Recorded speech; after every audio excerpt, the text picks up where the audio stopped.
Hey everybody, welcome to a special edition of the Irish Breakdown Podcast. I'm Brian Driscoll, that's Ryan Roberts. We are here to discuss the pending decision of Brandyn Hillman, who is making a commitment today between Notre Dame, USC, North Carolina, Virginia Tech, and Kentucky. Brandyn it is being streamed right now, but we can't show it. But he is sitting down, talking, and all those type of things. So Ryan, we will be talking about his decision here very, very soon. Yep. Obviously, this is a young man that Notre Dame got on late. It's kind of funny. It was when Rita got sick. I came home that one night, remember, to get some work done while my wife stayed at in Purdue. And that's when I got the call that they were going to make a move on this kid. And I was like, okay, well, it's been a crappy week, but this is good news because I love Virginia kids. And then you pop in the film and you're like, wow, this kid's really good. And then as soon as that happens, and Tennessee gets involved, Miami offers, Oklahoma offers, USC offered recently, North Carolina pushed. This is one of the fastest risers, Ryan, in the country rankings-wise, and from a standpoint of just schools coming after him hard as a senior. Yeah. Well, Brian, I know we'll go into his backstory here, throughout the show, but if you look before the season started, when he was still in the summer, he was a kid that had one offer to Norfolk State. So that was the only offer he had until the senior season started. And then he ended up getting one from Howard as well, I think. But that's it.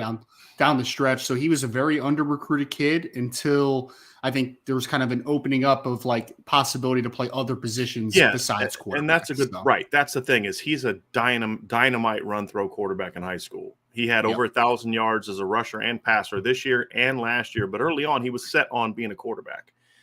And as he became more open to playing other positions, that's when you saw things start to blow up. And then he's two-time 4A region player of the year on offense.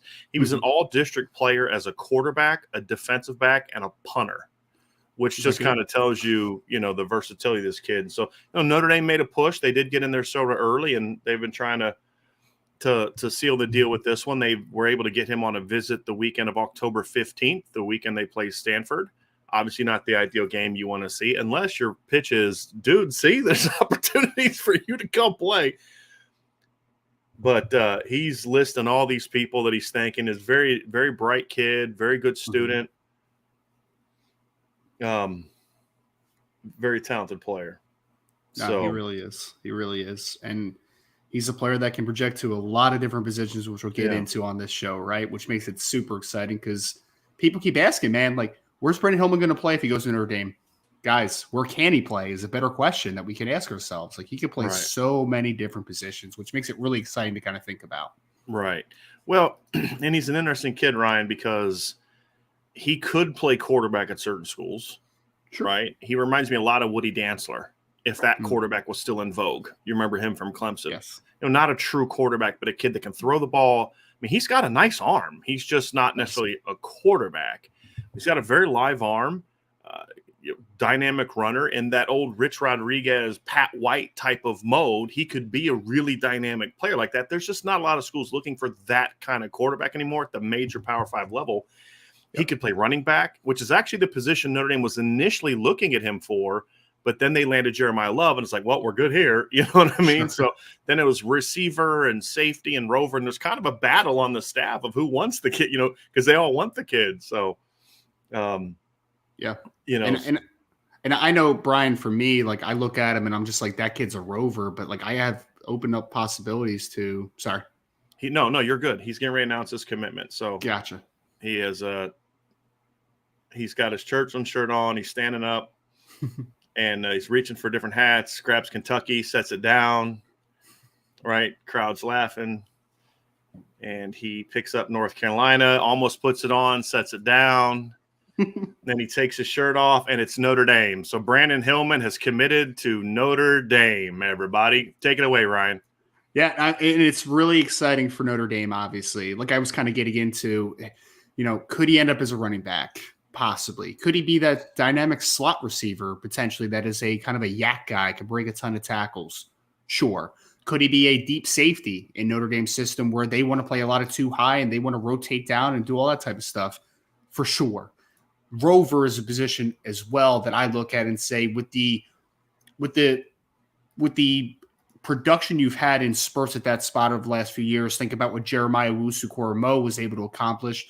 Athletically, I think there's some comparisons to them, right? Because I think that they are both not the most straight line fast players of all time as far as their testing numbers, but on field, they're incredibly explosive, great in short areas, and supremely physical football players and have a good sense of field awareness. And so when I look at Brandyn Hillman, I'm like, that kid's a defensive weapon on the next level potentially, but he can also be a weapon carrying the football. And I mean, Brian, we talked about it a ton, right?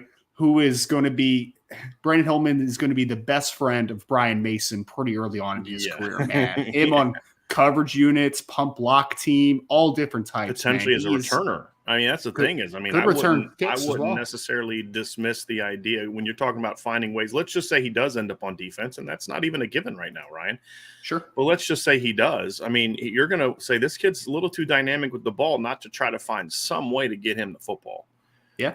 And, those are the different aspects you look at and say, boy, you want to find a way to get this guy the football as well. And he just, and in that regard, Ryan, he fits in so well with the rest of this class because there's just so many kids in this class that could play multiple positions at a high level, not just play them, just be serviceable, but there's 8 Xavier Wattses in this class and some even grade out even higher than him as a player on both sides of the ball.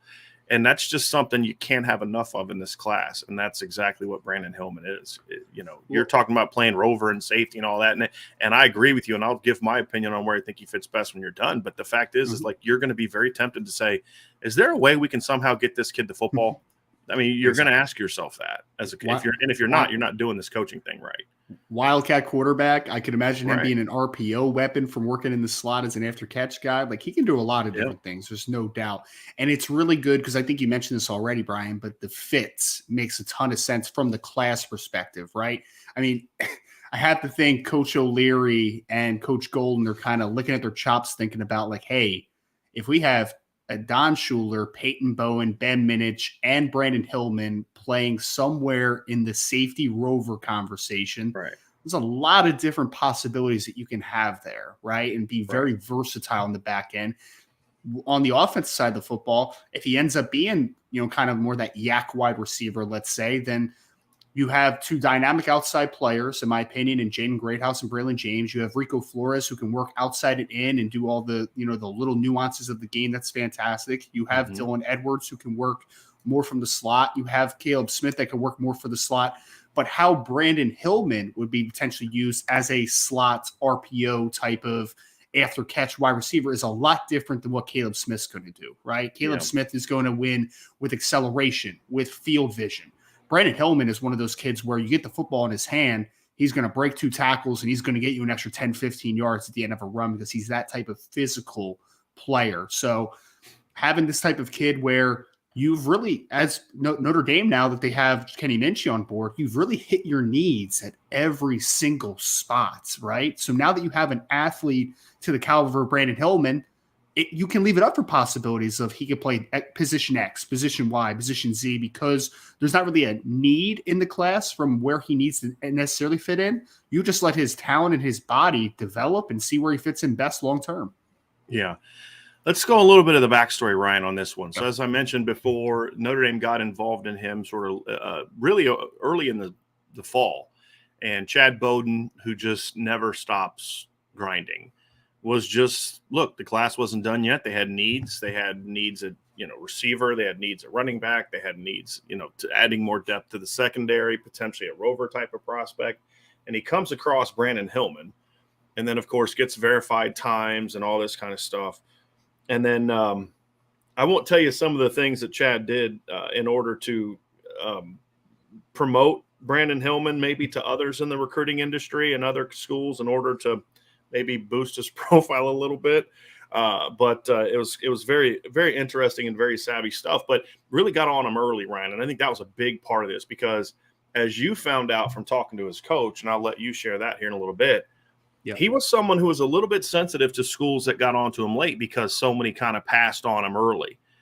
And I think Notre Dame getting on him early and having not have turned him down before, but then getting on him early before the rush really came in regard to, when I say early, they didn't necessarily offer him right away, but getting on him, building that relationship, and then the offer eventually comes, and it was an exciting thing. Instead of offering him right away and then saying, yeah, but you can't commit just yet, they did their due diligence. So when we reported that Notre Dame was looking at him, Chad had been on him for a little while.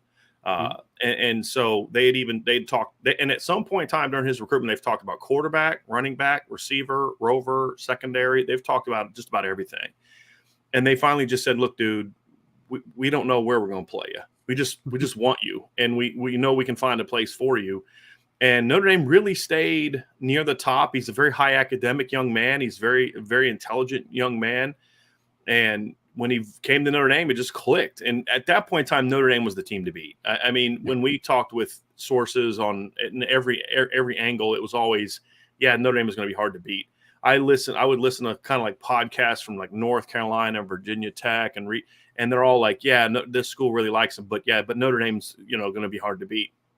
And they were, because Notre Dame could just offer something that the other schools on his list couldn't offer, which is that combination of high-level football, high academics, and then allowing him to be versatile. I think some schools, they really focused in on one position, and I think he didn't have a problem with that. But I think the fact that Notre Dame was like, dude, we'll play anywhere.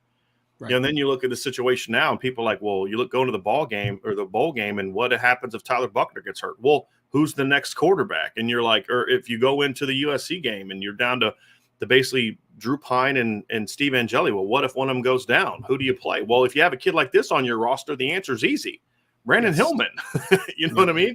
You put him at Wildcat quarterback, and he can run, he can throw, he can hand off. He understands all the mechanics of playing the quarterback position. He understands how to read a defense. You can give him a simplified enough game plan to say, hey, look, we get in a pinch, we're putting you back there, and we're running read zone, we're running power read, and we're going to throw some bombs.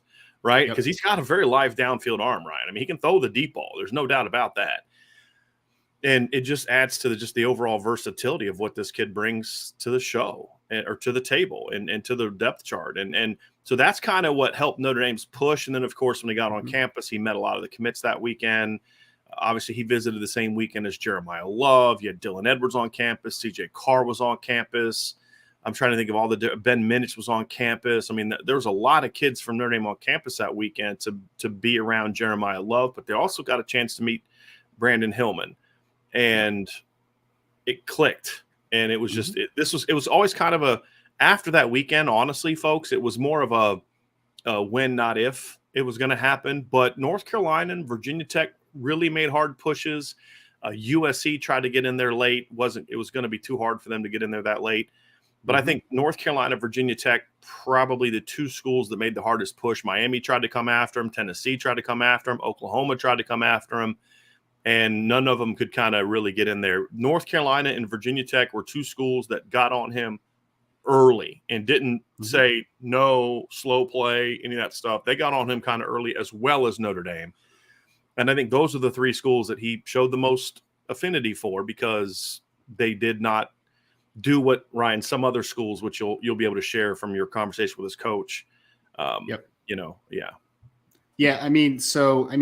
it's a really fascinating backstory, because like you said, Brian, I got a chance to have a pretty long conversation yesterday with the head coach for Brandyn Hillman at Churchland. And I'll say this, folks, there was a lot of frustration on both sides, as far as from the head coach and from Brandon's side, because he felt like he was incredibly underappreciated and under-recruited on the recruiting trail. I mean, like I said, he only had one or two offers leaving the summer, right? And they were both FCS programs. And you look at that and you just kind of watch the film. You're just like, what gives there, right? And we've talked about the, willingness to play other positions besides quarterback. We talked about that already. But from my conversation with his head coach, there was a lot of schools that had shown interest, including a school that had him on campus 4 different times dating back to last summer. And they kept saying the right things to Brandon. We love you, man. You're a really great player. You're in our plans. But they never pulled the trigger. And they slow played him a lot. And until the offer lists really started to beef up there, right? With the, like Brian said, the Miamis, the Tennessees, the Oklahomas, the now USCs recently, there was a couple schools that tried to come back into the mix that were those early schools that were on him, but weren't interested enough. And basically at that point, Brandon and his head coach were just basically like, no thanks. Like you had a shot. You weren't interested then. Nothing's changed now. We're still the same football player. I'm still the same student.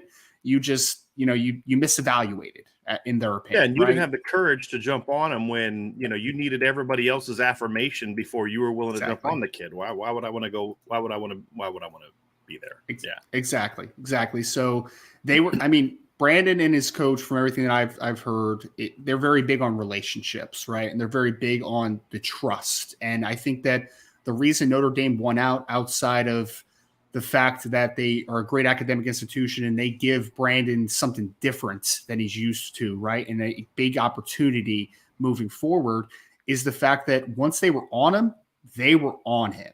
Right. And they didn't Never waver from that, not a single second. And they kept the same pitch consistently. Like, they talked about other positions, like possible positions, but they left it on, like, man, we just want you, right? Like, we don't 100% care where you end up ultimately. Well, and that's the thing is even though maybe running back and receiver may have been the initial conversation, or DB, depending on which Notre Dame coach you talk to, when they filled up at other spots, that there was never a question of, well, gee, we may not want you anymore. It was, well, we don't need you there anymore. Well, what about this? And I have to think that mattered to Brandon. And I don't have confirmation of this, Ryan. He might have said this. Yeah. His coach might have said this. I don't have confirmation of this. But, like, when you talk to sources that are involved, that were kind of tied into this recruitment, I think that mattered to him. The fact that, look, they were kind of talking to me about running back, and then Jeremiah Love commits the weekend that I'm on campus. There was never well, we're not sure if we want you anymore now. It was, okay, so we were already talking to you about this and this and this. It doesn't matter. We want you here. Well, you get the fifth receiver. Okay, so doesn't matter. You can still maybe be a hybrid guy. You can be a guy that maybe plays rover. You can maybe play him. Hey, we may even try you at corner. Like, we just want you here.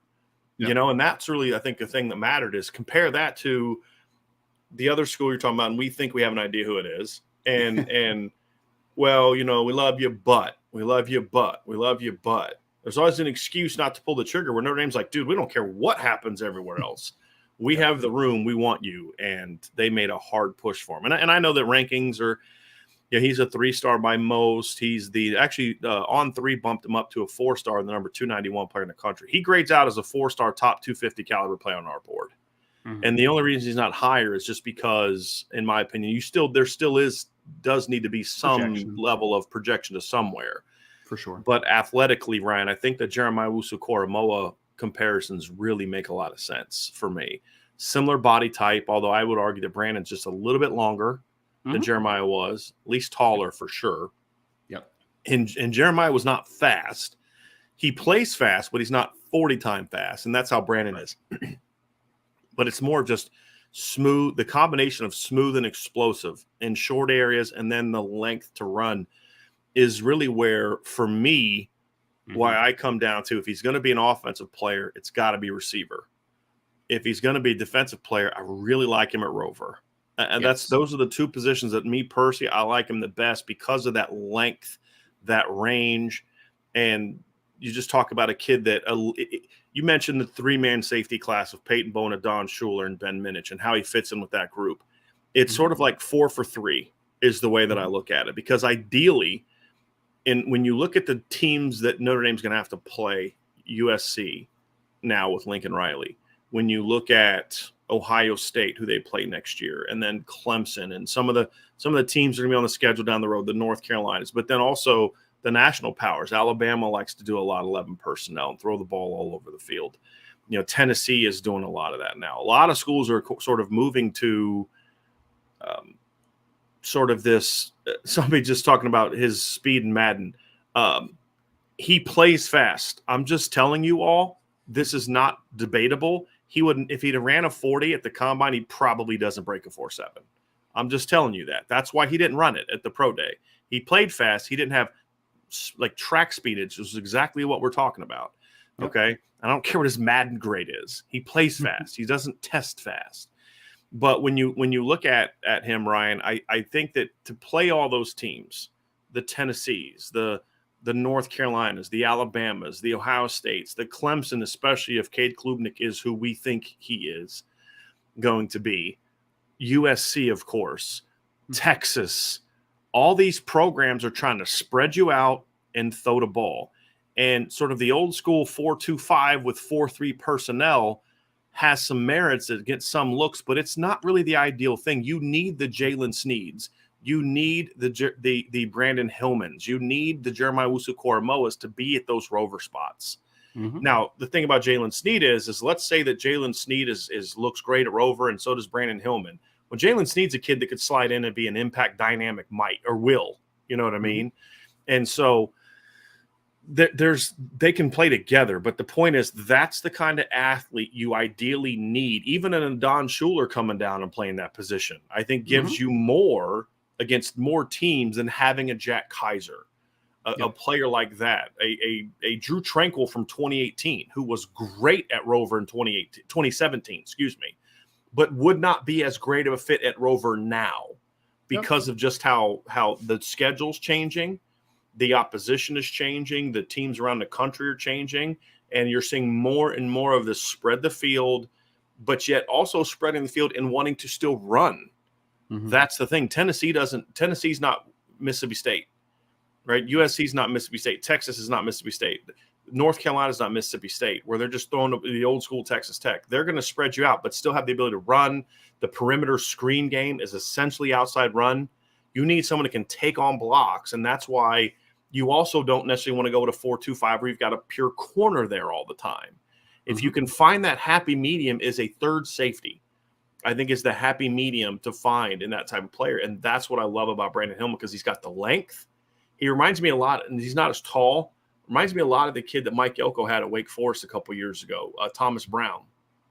Where he was a safety, but he was like 6'4", was really long and rangy. You're trying to throw curl routes over him, and he's getting like his go-go gadget arms out there to break up passes. He couldn't necessarily play man coverage all the time, but this is a kid that I could see doing a lot of that. So that's where the rover aspect really attracts me. But a lot of those same traits that I just talked about are also why I really like him a receiver, because then it's like you convince yourself he's a defensive player. Mm-hmm. And then you watch him on offense again. You're like, dang, man, he's so dynamic with the ball. He's so shifty and elusive and great vision and high football IQ as a football player. Like, man, how do I just dismiss a guy that went for 1,000 yards rushing and passing in 2 years in a row at a really good level of football in Virginia and just toss him on defense? It makes it a really hard decision, Ryan, because I could spend as much time, talking about him on offense as I just spent about how well he fits at rover. And that's one of the reasons you love this pickup. Well, and I would say this too, Brian, outside of just the natural athleticism and explosiveness he plays with, the reason I may prefer him slightly on defense is because of how physical he is, man. That is like the determiner for me. Even when running the football, like he is breaking tackles, he's shedding arm tackles. Defensively, man, if you pop on his highlight tape, folks, and you just watch the second half where he starts playing more defense, my guy is absolutely coming up with a vengeance, coming to balance in the run game, just bringing his pads with him. He really is. And a great story that his coach shared with me, Brian, and I'll share with people out there. I'll have a more in-depth piece for my conversation with his coach, but he talked to me because it goes to the physicality part of everything, the explosiveness part, but you also mentioned Madden, which is a great little backstory. So he talked to me about him when he was a freshman. First time he saw Brandyn Hillman was in a 7-on-7. And at that point, Brandyn was a freshman, and he was very uncertain. And the coach told me that you could see his heart pounding through his compression shirt, right? Like you could see it. He was just super nervous. But then that fall, when you got the pads on, there was one rep in particular he talked about in practice where he was playing quarterback on the scout team, I believe, and he broke the pocket. He's going towards the sideline. He has a linebacker working inside on him, and he has a safety coming from depth. And he's like, okay, this kid's coming out of bounds and he's going to get knocked out of bounds. He's going to get tackled on the sideline. Told me Brandyn put on the brakes, made the linebacker dive and completely miss him, go flying into the sideline. He compared it to Madden, and everybody knows this. When you play Madden for the first time and you're trying to, learn how to tackle on defense, and you just keep hitting the dive button and you completely miss the ball carrier, like that's how he quantified it. He's like, the kid just went flying out of bounds. But then the best part is not only did he hit the brakes and make that kid look silly, he proceeded to hurdle the safety and go for a touchdown as a freshman. And he came up to the coaches after that play and was like, that's what you're going to have for the next 3 years. Straight up, just like that. So there's confidence, there's physicality, and there is electric athleticism, man. And just being able to talk to his coach a little bit, this is a rare football player that comes through that school for him, right? Like he doesn't have Brandyn Hillman just walking around, right? Like this is a different type of cat. So having this type of kid to Notre Dame, I mean, the possibilities are endless, man. And just to speak to the athletic profile this kid has, it's pretty impressive. Well, to your point, Churchland does not typically produce this kind of kid. You know, most of the kids from the Chesapeake, Portsmouth area, they'll come from Deep Creek in Chesapeake, Oscar Smith in Chesapeake, Western Branch in Chesapeake. You know, Deep Creek is where like Deion Dyer went. Dre Bly is from Western Branch. Oscar Smith obviously has produced a lot of Division I quarterback or a lot of Division I players in recent years. Then there's the Norfolk schools. You know, Maury produced, I believe, Maury is where Cam Chancellor went, I believe. He is a Maury grad. You know, and then obviously there's the Virginia Beach schools and all that, and it's all sort of the same region, you know, and so like I'm very familiar with the region. I actually played at Kempsville High School. My dad went to Lake Taylor. Lake Taylor's in the same division as Churchland. The Truckers, I've seen them play. I've seen Churchland play. I've played against kids from that league. I've coached there. I've recruited that league. You know, I've been to Churchland on recruiting trips before. So they don't normally produce Brandyn Hillmans. They're not one of those schools that produces a Brandyn Hillman. So he is one of those rare kids at that school. You'll see other schools produce kids like that. Like Notre Dame got a kid from Lake Taylor, Darnell Ewell, if you remember correctly. Yes. And then of course there's a lot of kids sort of across the bridge and at Hampton and Phoebus and schools like that as well. So, but it's all sort of the same 757 region, which there's just a ton of talent. But in a lot of instances, there's just not a lot of kids that could fit in at Notre Dame. And so I think the last athlete that Notre Dame got from the 757, I could be wrong on this, but because I got Darnell Ewell from Lake Taylor, he was a lineman. I believe the last athlete that Notre Dame got from that region was Isaiah Gardner back when Ty Willingham was the coach. Because a lot of the kids that Notre Dame's got from Virginia are up near Richmond or further north or out west. Like CJ Procyse was at Woodbury Forest, which is out west. Yep. And then Chris Tyree's up more from like kind of close to where like Richmond. He's up sort of in the Richmond area. So Notre Dame hasn't necessarily had a ton of those.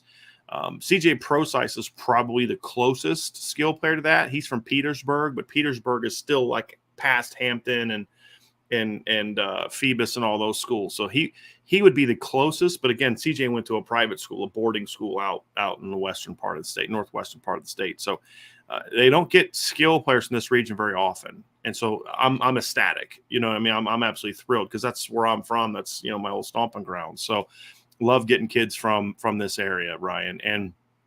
And you know, I look at it and I say, you look at the class impact, and it's a unique. We like to do class impact for recruits. When you talk about the class impact for Brandyn Hillman, it's kind of hard to do because he doesn't necessarily have a need. All the positions where he might play, there's not necessarily a need other than Rover. Right. But that doesn't mean he's definitely going to play Rover. I mean, there's a lot of things that are going to factor into it, but it is quite interesting to kind of look at and say, you know, like let's say as a freshman, let's say Notre Dame looks at the roster and they say in the schedule, and they say, you know what, we really want to get Peyton. I'm just making this up. I'm completely making this up, but we really want to get Peyton Hillman Peyton Bowen on the field. Right. And, you know, we just feel like he in fall camp, he was really great in coverage. And we just feel like with our early September schedule with Ohio State coming up, we want to get him down in sort of like a big slot kind of role. Well, you're going to need depth at safety. Okay, move Brandyn Hillman back to safety. Let's say Peyton Bowen's starting at safety or in the rotation of safety, and you just don't have great depth at Rover. You can move him down to Rover. Let's say there's a couple injuries at running back or a couple injuries at wide receiver.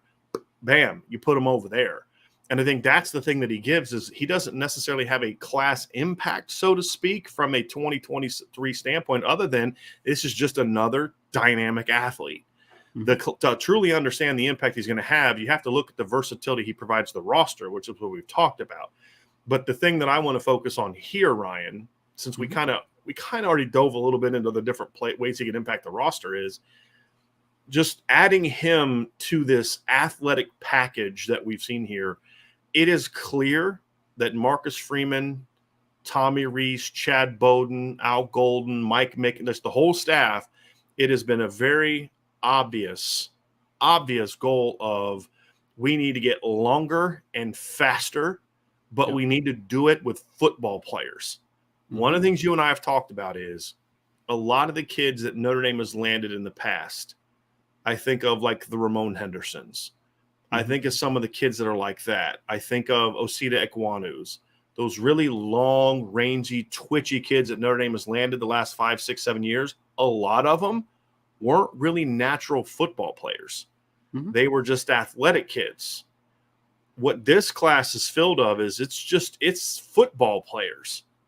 And they're dynamic and they're long. And I don't know if I've seen an influx of this much just pure athleticism and skill talent at Notre Dame. Honestly, I can't remember. I think we probably have to go back to the Lou Holtz era, because you start thinking of, well, the 2013 had a lot of athletes. Yeah, but not the depth of athleticism at every position. I think the 2013 class only had like 2 DBs. It was like Rashad Kinlaw and Cole Luke. I think it was it. Max Redfield. So like 3 DBs. The linebackers opposite Jalen Smith were like Doug Randolph, who's more of a 3-4 outside linebacker, Michael Deeb. Receiver, you had 3 really good receivers. You had 2 really good running backs. This class has 5 receivers and 2 running backs.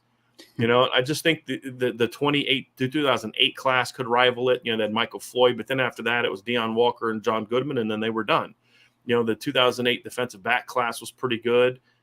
But it was like a lot of Robert Bland's, like really long, high football IQ, tough kids. Not a lot of guys can just flat out run like this group. I mean, even Michael Floyd was more of a big, strong kind of guy. Just the amount of speed and athleticism is tremendous, Ryan. But what can't be dismissed is I could praise the football IQ of, I'm going to say just about, because I'm trying to quickly think through my head.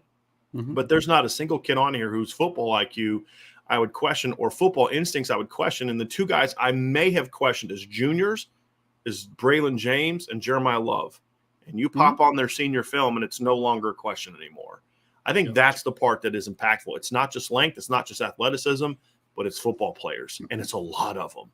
And it's not by accident. Right. Well, and I think for me, Brian, too, I mean, I think what goes along with that is a lot of the players in this class are guys that play on both sides of the football, play multiple sports. Like, they're very well-rounded kids in this class, in my opinion, which I think matters, right? I think it matters for Brandyn Hillman, even potentially projecting to defense, which we're talking about a ton, right? But if he does, I think that you give a lot of credit to the fact of like, hey, he was a quarterback. He understands where offenses are trying to attack and why they're trying to do it, right? And where they're trying to do it. So that understanding of spacing and awareness on the defensive side of the football, I think is paramount. I think that shows up in film, man. I really do. And on the offensive side of the football, you can see the vision, right? You can see it. When he takes off and runs, he sees the field, he sees the game at a very mature level, which gives you a lot of hope. Like, this isn't it. I know some people again are going to freak out because most platforms have him as a 3-star. But if you pop on the film, I just think you'll quickly understand that, hey, does he have a position home right now that you are for sure 100% understanding of where he's going to fit? No. But is he a raw football player? I wouldn't say so. I would not say so at all, because I think he sees the game at a very mature level. It's just that there's going to be a extra nuance of like, hey, if he is a rover, if he is a wide receiver, wherever he ends up, ultimately finding the more, the in-depth things about that position, right? The little nuances of the position. That's the next step for Brandyn Hillman. But to your point, Brian, I want this type of kid on the football fields. I want him because every single position, folks, again, I know that there's been a couple misses. Every school has misses, though. Everybody. Not everybody gets the board 100% what they have set to begin with, right? Nobody does.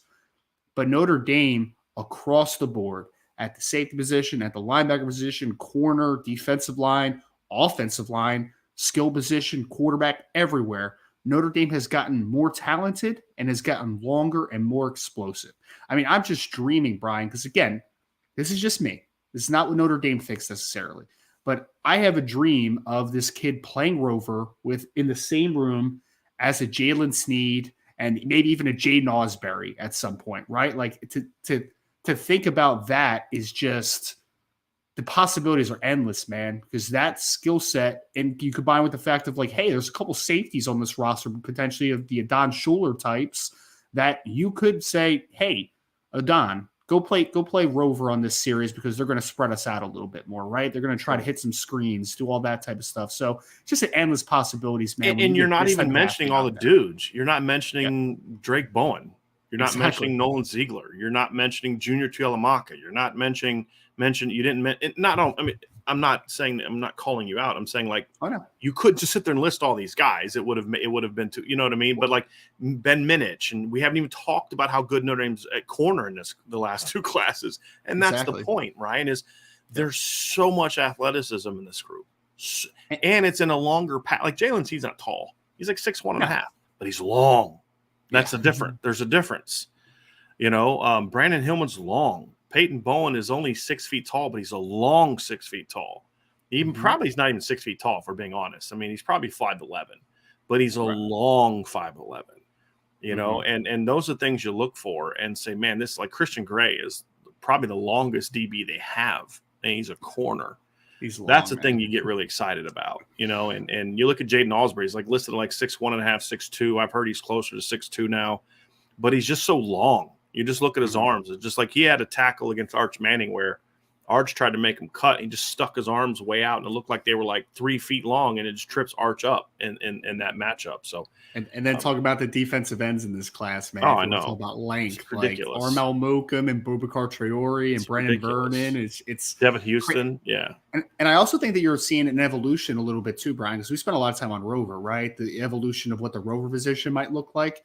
But you even mentioned like a Drake Bowen. Would you be shocked if Drake Bowen's a Mike linebacker eventually, and like kind of looking forward and being like, you went from somebody that looks like JD Bertrand to someone that looks like Drake Bowen, right? Like 2 inches taller, longer, a little more explosive. Like the evolution, I think, of the positions for Notre Dame as well is something that we need to spend a little more time on, man, because it is, I mean, as they continue to add the length and the explosiveness that they are in the last couple classes, you're seeing positions now look different than they once did at Notre Dame. And that's a natural maturation, right? That's natural development. But also I think that Notre Dame has had a very clear vision that we need to change the prototypes at some positions, right? It needs to look different. It needs to, because if you don't evolve, you die. And that's the point blank period to it. And I think that's what we're seeing from the staff, especially with a guy like Hillman. You'd mentioned, well, if you pop on the film, you're going to see such and such. So, hey, what the heck? Let's do it. Let's pop on the film, Ryan. So what we're going to do is his senior highlight film is sped up. Yes. And hard to watch. Otherwise, you see like referees, like their feet are like going like 1,000,000 miles an hour. It's really hilarious, but we're gonna pop in some of the individual game film, which is a more normal pace, but also it gives you a lot more clips of that. And so we're gonna look at that a little bit and dive into that. And so we're gonna start with the playoff game, one of his playoff games here, and show you that film because it is really impressive. This is against Grafton, so we're gonna pull that up, and Ryan will go ahead and talk everybody through that and. You guys don't need to see us, so we'll pop that in there and work through this film. So let's get started, Ryan. Obviously, you'll see him start, and he's a quarterback. Yep, and I think the first thing that pops out, Brian, is that the kid is a very quick twitch athlete. So the RPO game, and I know his coach talked about this a ton, right? So he can definitely throw the football well enough, but I think for me, like you see, it's got a little bit of a high step in look to him as a runner, man. But he's explosive, and he gets to his top speed incredibly quickly, which I think is important, right? And he's got that inside-outside look to him. I mean, they run a bunch of zone read, they run power read. He is doing a little bit of everything as a runner. But then you look at him and you're like, I mean, my man could throw the football a little bit. His balance here, though, in these clips, Ryan, is just really exceptional. I mean, this clip right here, I don't care about the leap, right? Like, that's such an overrated thing to me. But watch how quickly he lands and gets immediately into running form. Yes. Right. He's like a hurdler, you know, right. Like when hurdlers get that lead leg down and they just explode forward. Right. Like that's what That's what he looks like to me. And I mean, it's a great point, Brian, because he is just an explosive kid that gets to his top speed again very quickly. And I think that shows up on the offensive and defensive side of the ball, man. Like he comes to balance and he explodes quickly when he makes a decision. Yeah. I think that you see elusiveness, you see very light on his feet. Again, that's that's nice arm talent. That's a kid that if I'm at Norfolk State, if I'm in a school like that, I'd love to have a kid like that at quarterback, a run throw kid like that at quarterback, Ryan. You know, and so you see those tools, you see those traits, and you start to say, boy, this kid can do a little something. We're gonna watch some in-season conference film here next. This is against Booker T High School, which is actually where my dad went to high school for a couple years. He, I think, started at Booker T, and then they started busing him to Lake Taylor, maybe it's the other way around. He was at Lake Taylor and started busing to Booker T. I don't know. The whole thing is confusing. That's when they were busing people from one. I don't even get into that nonsense. But anyway, but my dad went to Booker T. I actually recruited Booker T when I was coaching. Some fun stories about that, but this is actually right near where my parents used to live. So this is actually at Churchland, however, and you'll see some more action, and you'll see him just the athleticism, the lower body strength is impressive for his size too, and you see that in some of these clips. Yeah, he's the type of kid that breaks a ton of arm tackles, and here you see him. First couple clips here now playing safety, and he plays a lot of too high safety, but he comes down and look at that length though, Ryan. That's the thing, though. Like the length right there, you can see how quickly he closes on the football. And even though he gets in late on this little tackle here, man, like you can see once he makes a decision and triggers, when he gets downhill, he's explosive. Yes. Again, gets to his top speed very quickly. And the one thing I love a lot about him on defense too, Brian, is when he sees something, he trusts it 100 miles per hour, man. He's going. He's not but guessing. But you know what, though, Ryan? Here's the thing, though. A lot of kids that play like that play out of control. And if you look at this particular clip, he flies downhill, but then he sees the kid, and then how quickly he comes to balance, goes low and makes the form tackle. Like, this isn't just, an athletic kid that flew up and killed somebody. This is a kid that understands, hey, I'm out on an island here. He does two things I love. I just talked about the one. He comes to balance, makes a form tackle. But look at the angle. The reason he doesn't blow this kid up is because he knows his primary responsibility is outside contain. I cannot let this guy get outside me. So he flies outside, funnels the kid back inside, but then he's in position to make the tackle. That is such sound football there, right? And we can get caught up in the athleticism and the range and all that, but this is an incredibly sound football play. It is. And that's the thing I like.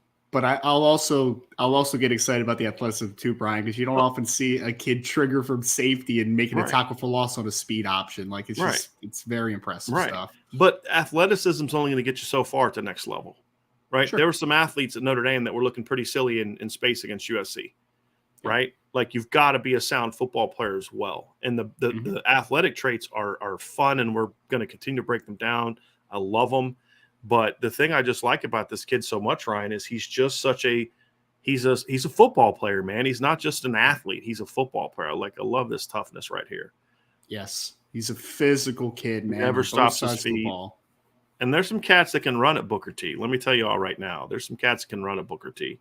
But they just can't keep up with him. The best is that this offense, yes, they run some power read. They run some zone read. They let him throw the football around a little bit, but then you just see this offensive time that's like, okay, this is Brandyn Hillman keep right, Brandyn Hillman keep left. Right. You're the best athlete on the field. Right. And just he plays it, and he plays like this stuff. Like some people, my dad would hate this, right? My dad would probably hate this. I love it. I love the swagger that he plays with. I do. I mean, I kind of played this way, and I like kids that play that way. You know, I just like kids that play with attitude, play with swagger. There's a smack right there. Well, Brandon, I mean, because I think for Brandon, Brian, it's something where, again, man, he did not blow up until late in the process. Right. I think there is a little bit of a chip on his shoulder with how he plays. I really do. Because he thinks he's way better than that. And he is. Absolutely. I mean, he's not wrong. You know what I mean? Wrong. But he's not someone who's like, that stuff is just fuel to him. It's not something he doesn't second guess himself. This is a really nice clip right here. I remember this. Really light on his feet. Look at that awareness, right, Ryan? This is what I'm talking. This is the stuff I'm talking about. This is awareness. This is both of these kids. Great coverage awareness by these two kids from Churchland. Look at the communication. But Brandon doesn't see that other kid. He just knows it. And then, oh, wow, a jump in front of it. Not only to recognize, but to jump in front of it, hear the communication. Like I said, you just see that he's a really sound football player. This is another example. He's trying to cover a slant. Look at this. Look how quickly he reads the slide and just blows it up. Yep. And it's not easy to switch on the goal line either, which you saw in the clip before that, right? Like it's not. You have to be a smart pair of players to be able to do that. And then you see the read and recognition that he had on the last play to stop the guy short of the goal line. Like I think that there is some very natural instincts to him as a player. And I think that a lot of that is due to his experience playing on the offensive side of the ball defensively, right? Like I think that helps him a lot. This is against IC Norcom, actually a high school that I interviewed for the head coaching job back in the day. So nice. This is actually against IC Norcom. The game is at Churchland. Churchland has a field that is very you're not confused about whose field it is. Yep. There's no doubt. But Norcom's another school that produces a lot. That's why I wanted that job. They produce a lot of athletes. They're just not always coached great. At least they weren't back in the day. But always a lot of athletes at Norcom. I love the awareness there, though. Look at him keep his eyes downfield. Again, he's just a football player. Not the greatest throw in the world, but you see the live arm, though. Look, that's I was going to say, his arm is definitely live, man. That's not an easy throw, like climbing up like that on the run. Like that's not easy. But he does have a nice arm. He really does. Yeah. Yep. Because, like, honestly, Brian, if you would have told me that Notre Dame took this kid as kind of a flyer quarterback, I would have been okay with that, man. He's a talented kid, I think that his traits will be best suited at other spots, but I mean, it's not like this kid has a lack of ability as a passer. It's just, there's obviously, I think, other positions that suit his skill set better, in my opinion. Yeah, I just think you kind of limit just how impactful he can be a quarterback. Exactly. I think is the thing for me. Here's some defensive stuff. You see him on the back end. Look at this isn't a lot. He changes direction three times in a very quick amount of time. He's back, then he goes laterally, very wasted motion. Then he's downhill, and just really, really smooth athlete. Really smooth athlete. Yeah, and I think some of these clips, Brian, is why I started to turn my opinion a little bit as far as, because I thought he was a rover first time I saw him. And then I'm like, oh, maybe he can play deep safety because he could. Yeah. But I think right now I would say that the path for him to play is better at rover. Because I think this is where I think rover's ideal, because this is where you see somewhat of the limitation, right? Like if there is a limitation, he's just not quite the burner that Peyton Bowen is, that some of the other guys at the position are. Sure. But then you see this is where he's at his best, coming downhill. Oof. And that's why I say, like, he could be an alley safety. I don't know if I want him playing in like deep thirds, but as an alley safety, as a rover, boy, man, he's got like for example, Peyton Bowen's just pure range and athleticism. This kid is more of a true strong safety, downhill. Bring him down. Yep. Could you see a scenario where him and Peyton Bowen complement each other? Sure. 100%. But that's also where I see a Don Schuler, Yep. But if the starting trio is somewhere Hillman, Peyton Bowen, and a Don Schuler, well, Peyton Bowen's the pure safety, and the other two, you figure out who's the rover and who's the sort of the strong safety kid. Yeah. And that's where you start getting fired up about it. I love that pop on the last one too, Brian, because that was a big kid that he went head to head with, man. That was not a small boy, and you see the pop in the pads. You just see it.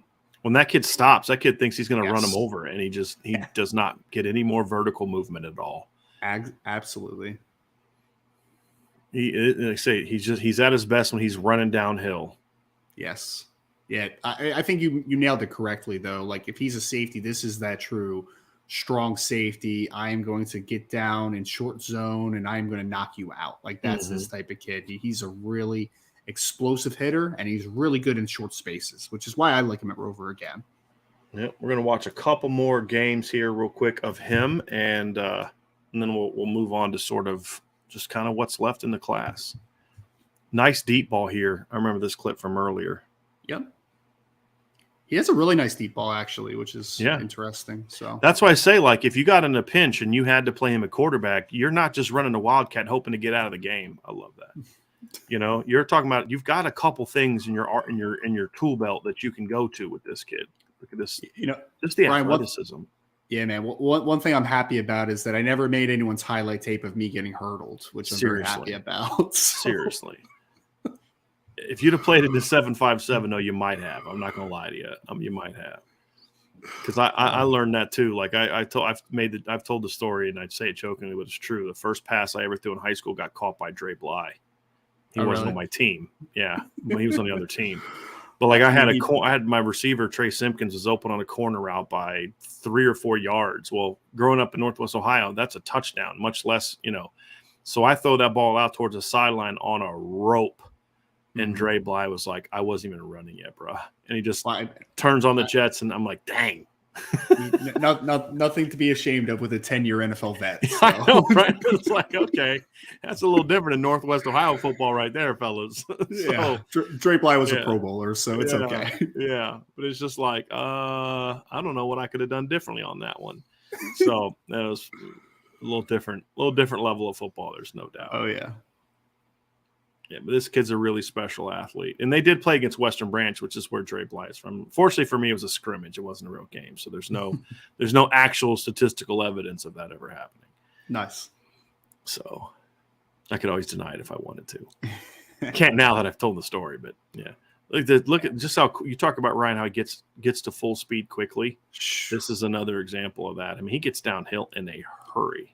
He's a runaway freight train, man. Runaway freight train. Which again, Brian, like some people are probably going to say like, oh, running back then, right? And I'm just like, I would love to see this kid as a receiver. You hit a little RPO action. You just hit a little slants with him, right? And just watch him just go head to head against the safety going downhill, man. Like this is the type of kid that's going to break a couple tackles. He's like your modern big slot type, right? Yeah. Guys that can break a ton of tackles. Like that's who he is offensively, in my opinion, if he sticks on the offensive side of the football.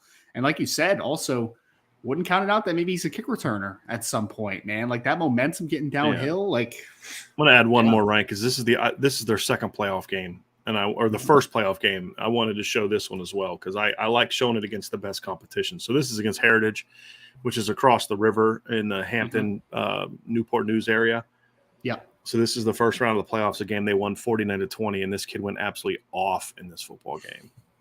This is good football. This is against kids. There's a lot of kids on the other side of the field this is him playing corner. Look how easy his hips are. I remember seeing this clip from earlier. Very easy, fluid hips, Ryan.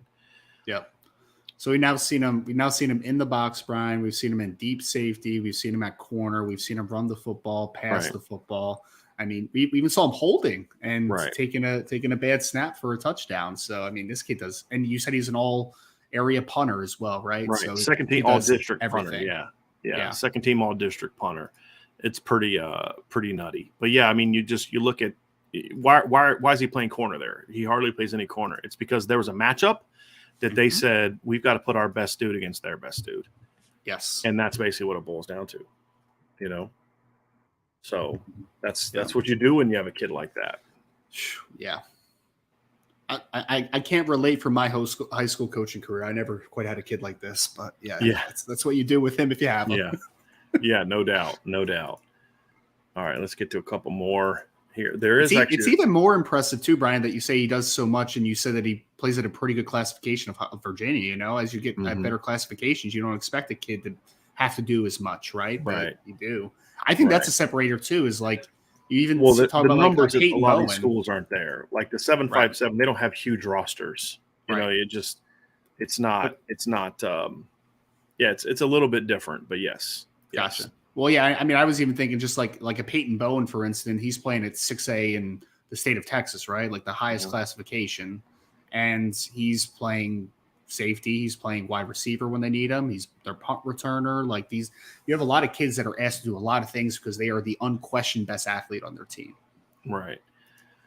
So that's a little bit from the Heritage game. I'm going to real quick, Ryan, as we talk more about him, I'm going to see if there was anything from the Western Branch film of him in coverage against Paul Billups, who's a kid that is committed to North Carolina, receiver from North Carolina. I'm going to see if there's anything from the Western Branch clips here real quick. But I think, Ryan, you nailed the point, though. We've seen this kid play running back. He essentially be a running back from the quarterback position. We've seen this kid be quarterback, dropping back and throwing the football. We've seen this kid line up as a deep safety, as an alley safety, as a slot cover guy, as an outside cover guy. I mean, this kid does everything. He really does everything. And he's fun to watch, Ryan. His film is incredibly fun to watch. I just can't believe he didn't put any highlights of him punting on film. I was a little disappointed. I know, right? Seriously. I'm sure there's some out there. He's the kind of kid that'll punt a ball and then he'll go down and make the tackle from the punt right. position. Right. Yep. Yeah, there's a nice clip of here playing deep safety and just gets all over Billups, but it's not like it's not really like a play where you see anything, but gotcha. Yeah. Brian, isn't he also like, I know they don't do the wedge anymore, but like this is the kid that you're just like, go break the wedge, you know? Yeah. Oh, absolutely. Destroy the wedge. Yeah. Yeah. All right. Okay. So that Ryan, that is Brandyn Hillman on film. Impact player. I mean, that's the thing is, y'all saw it there. He's a football player. That's the thing, Ryan. He's a football player. And Notre Dame, under Marcus Freeman, is looking for football players. And there's nothing wrong with taking guys who are projections, who are really twitching athletic. I think the key is, however, is just making sure that you're doing it to where you're balancing them with a lot more football players. And that's the thing. That's why I love, Jeremiah Wusu-Koramoah so much coming out of high school, is because you didn't know where he was really going to play. I mean, you thought he was going to be a rover, but I mean, on one play he's playing free safety, the next play he's rushing off the edge, the next play he's playing quarterback, the next, Prince Colley was that way. I like kids that Xavier Watts was that way. You just like kids that, boy, if Xavier Watts, I thought he was going to be a wide receiver at Notre Dame, but needs came and arose, and now all of a sudden that kid's got a shot to be a starting safety next year. CJ Prosise comes to Notre Dame as a safety, eventually moves over and he starts at wide receiver. A year later, moves to running back, and he's a 1,000-yard rusher. And from Virginia, I mean, he's from a somewhat close area to where this kid is from. So you can't have enough guys like that. You just can't have enough guys like that. And I'll say this too, Brian. We talked about this a lot in the preseason and into the season. One area that we wanted to see Notre Dame have more success in is the DMV area, right? I mean, we talk obviously a lot more about like the Maryland Catholic schools, and that's like DC, Maryland, Virginia is what they're referring to. And obviously they missed out on Jason Moore, who's going to Ohio State, right? But you got Devin Houston from that area. You got Armel Mukam. Now you got Brandyn Hillman. You got three very talented football players from that region right now, which I think, again, Notre Dame needs to continue to tap into, but they tapped into it a little bit this cycle, and that needs to continue moving forward.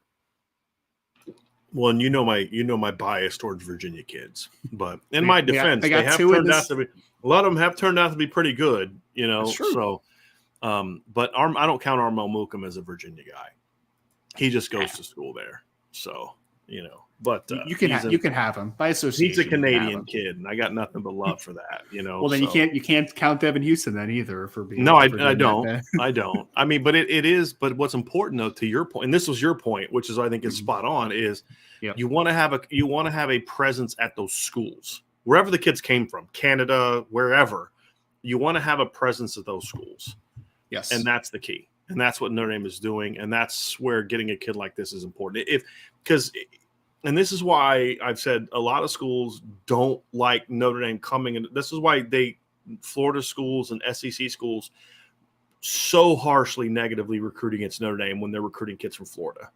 Because the last thing they want is for 3-4 kids from Florida to come up to Notre Dame, thrive in the classroom, thrive on the football field, to come high picks. And all of a sudden these kids are like, wait a minute, why am I going to this school? And they're, not even top 100 degree, because they produce big-time players. When I go to Notre Dame, still be a big-time player and get a degree that's going to allow me to do this, and this. Because, like, my point with some of these kids, and I'm working on an article about this, Ryan, is what's unique about the Notre Dame kids and the pitch that Notre Dame needs to have when it comes to NIL is, look, you can take the $1 million up front, but no person that truly is successful in life just takes the easy path. Hey, look, I'm going to give you $1 million. Have fun, go spend it. Or I'm going to give you $200,000. You're going to have to work for it, but I'm going to give you principles and I'm going to teach you lessons that are going to allow you to turn that $200,000 into $10 million. Right. And that's the difference. And that's what these Notre Dame kids understand. You and I have talked to parents and talked to recruits where they explain that very thing. Yeah, this would be nice to get this $1 million now, but if I go to Notre Dame, I'm still going to make money, but I'm going to be given the tools to turn that in. It's like an investment. Do you just take $1 million and spend it? Or if I give you, like, I'll give you $1 million and you can do however you want with it. Or I'm going to give you $200,000 and I'm going to show you can invest it and eventually, over time and hard work, turn it into $10 million. Right. Well, the kids that understand the importance of the other one, the second part, are the ones that are going to come to Notre Dame and thrive at Notre Dame. And that's the kind of kid that you're looking for.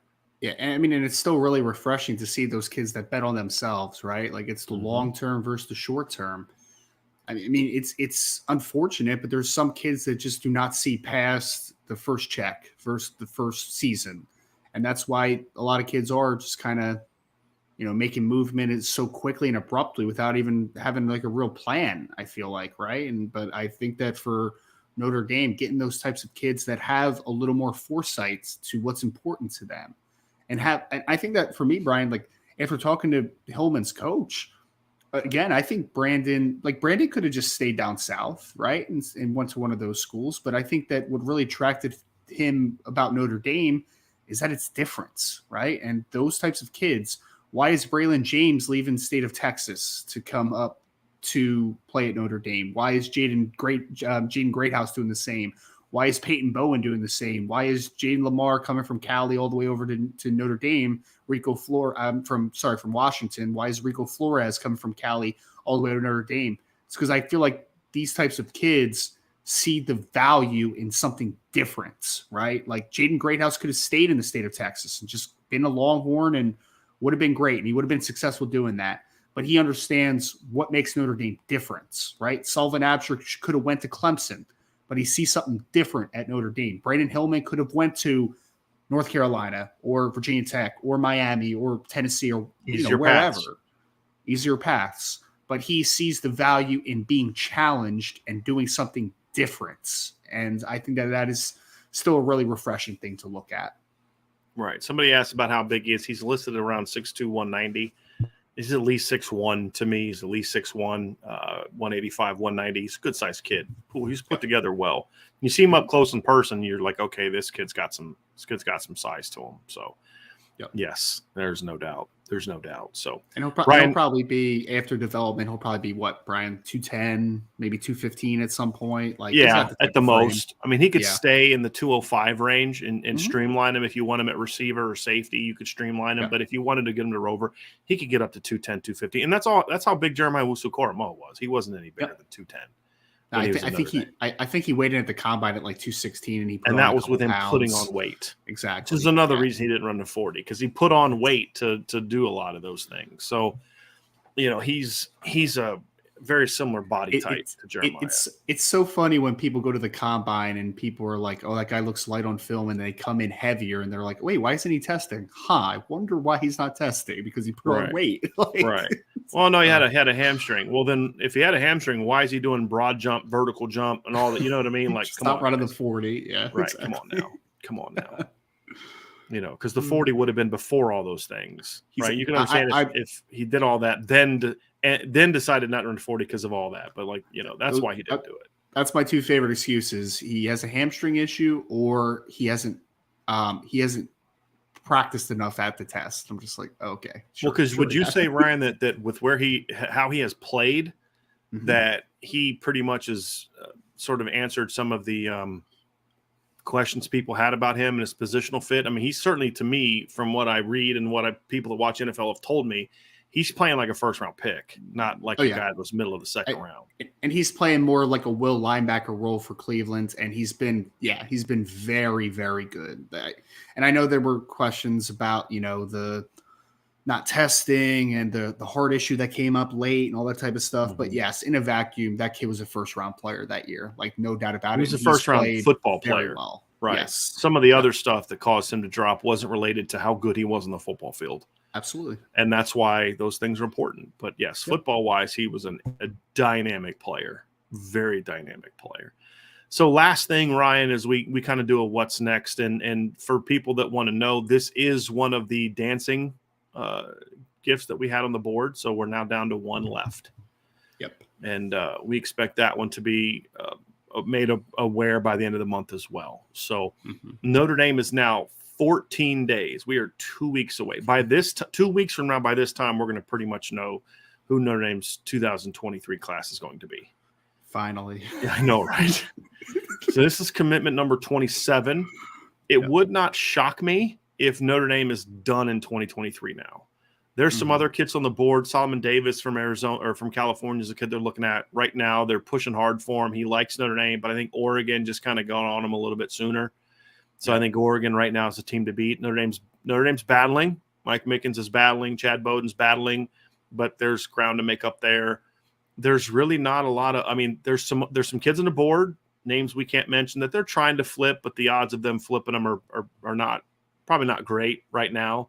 But they're going to try. But I think this is, it's a good chance this is where it ends at this point in time. They're gonna grind to find some kids, but and then part of the backstory too is, so he committed to Notre Dame. When did I say it was about a week and a half, 2 weeks ago, right? It was a couple weeks ago. It was before the regular season was over with. Yeah. And he called Coach Freeman and gave him the word. But the reason he waited till December 7th was he had already decided, even before he made his commitment, he decided he was committing on today because today is his mother's birthday. So this is the birthday present that he gave his mama. But I'm sure she's very proud of that as well. Yes. Oh, yes. You could just see how the family reacted when he announced Notre Dame. That they know how big this is. They know how rare it is for a kid from Churchland to go to a place like Notre Dame. It's not rare. I won't say which high school, but I went to a school in Norfolk and I talked to the coach and I said, here's what I'm looking for. And he brought me out 20 kids, his 20 best players. And I think the highest GPA I saw was like a 2.2, right? Like, it's just, unfortunately, in some of these areas, they don't invest as much in that part of these kids as they do the athletic part of these kids. Right. And that's the disappointing thing. But this is a young man that gets it. I mean, you talk to his coach. Does he seem like a guy that just doesn't give a rip about what these kids do off the field? You know what I mean? Like, I think that's why you see what you see. So not every coach is that way. There are just some schools that are that way, is Absolutely. My point. And that's what makes it a little harder to do this, to recruit from this area. But this is a young man that obviously has the ability to be that on and off the field, and you see how excited his family is. But I think, Ryan, it would not shock me if this is where it ends. I think at this point in time, they're trying to flip a couple kids and then just hold off other schools that are trying to, to flip their kids, right? Which has been going on for months. It's nothing new. Yes. You're seeing schools throwing huge NIL deals at Notre Dame kids and all this other kind of stuff, just trying to get them to flip late. And it's wild. It's even worse than I imagined it would be, Ryan. Yes. And I'm curious how many of these deals that they're throwing out there are going to end up not coming through. Like, it's going to be interesting. And I'm not talking about the Notre Dame kids. I'm just talking about a lot of these kids in general. Like, I promise them this, but then they show up and it's like, well, it's not actually that, I mean, Brian, I know we're not getting into the NIL landscape as much, but like, I'm also curious about, like, this year, there's a lot of money getting thrown around. Well, what if there's a lot of stories that do not end up well, right? As far as players not panning out and not doing what they were paid to do, type of thing, right? And wait, I got to give 50% of this to the government? What? Seriously? Right. That doesn't make sense. Right. Yeah. Exactly. Yep. So it's gonna be wild, man. But again, to your point, kind of just going back to Notre Dame class, if this ends at 27, it's a pretty remarkable job this staff has done to finalize this potential class in the midst of that NIL craziness, in the midst of a lot of things we've seen happen, during the season. It's going to end up being a really fun class, and I look forward to, as we get closer to signing day, only 2 weeks away, the early signing period, it'll be really cool to just look at a lot of these backstories and how we got to where we are, because it has been a journey, and it's been a long time in the making, man. I mean, there's a few players in this class that have been committed for well over a year at this point, right? Like, I just talked to Don Schuler a couple days on the phone, just kind of, checking in with him and stuff. I'm just like, dang, man, you've been committed like Did well you over a see year the now. shirt his mom had on yesterday during the Yes. in-home? That was so Yes. awesome. Yes, I did. That was so awesome. I texted another mom and I was like, I need to see this shirt on you for signing, for your kid. She's like, he'd kill me. So it's like, okay, fine. Fine. I that was awesome. I texted Don about it, and it's pretty. But pretty no, dope. there's just a lot of. I mean, they're fired up. This class really believes they're going to do something special. That's the exciting thing, is they really do believe they're going to do something special. Will they? We'll find out. But they believe they will, and this is the other thing too, Ryan, is I think the one thing that this staff is showing a willingness to do is to over recruit. Yes. Knowing that there's going to be some departures, and in some instances they're encouraging departures, because we're going to fix this thing quickly. And the way to do it quickly is to just bring in as many kids as possible that are buying into our vision, because we recruited them to this vision. Right. And I think that can't be dismissed either. They couldn't naturally get to 27. They're getting to 27 because there's some kids that weren't bought in that are just not going to be able to be part of this thing anymore.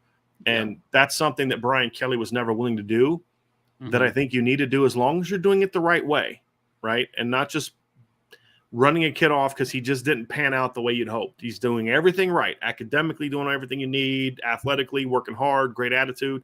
You should never run a kid like that off. And from the kids that I've been told, it's either injury-related, academic-related, or attitude-related. It's not about, well, this kid's just not as good as we'd hoped he would be, because there's some kids that are like that there's no conversation about them not coming back. And as long as you're doing that, you've got to be willing to do that. You've got to be willing to make those tough choices and then replace them with this. This is what Notre Dame is going to be, Ryan. They're going to do the portal thing. They're going to get the portal kids, but this is where Notre Dame is going to be and has to be, is recruit as many of these type of kids as you can and then coach the heck out of them over the next 3-4 years.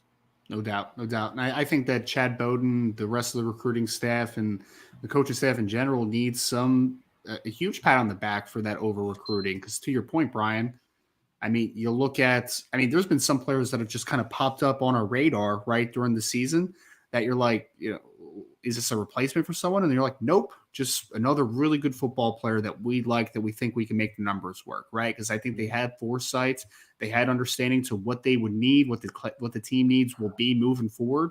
Because this is the ultimate part of roster construction, right? That's what recruiting is. You're acquiring talent and you're making it fit and you're filling in holes in a lot of instances, and you're projecting upside for yourself. So I think the staff needs a lot of credit for that, because there was a lot of points this year where you could have just been stagnant. You could have just been focusing just the kids on the board, and they continued to evaluate and identify players that fit at Notre Dame.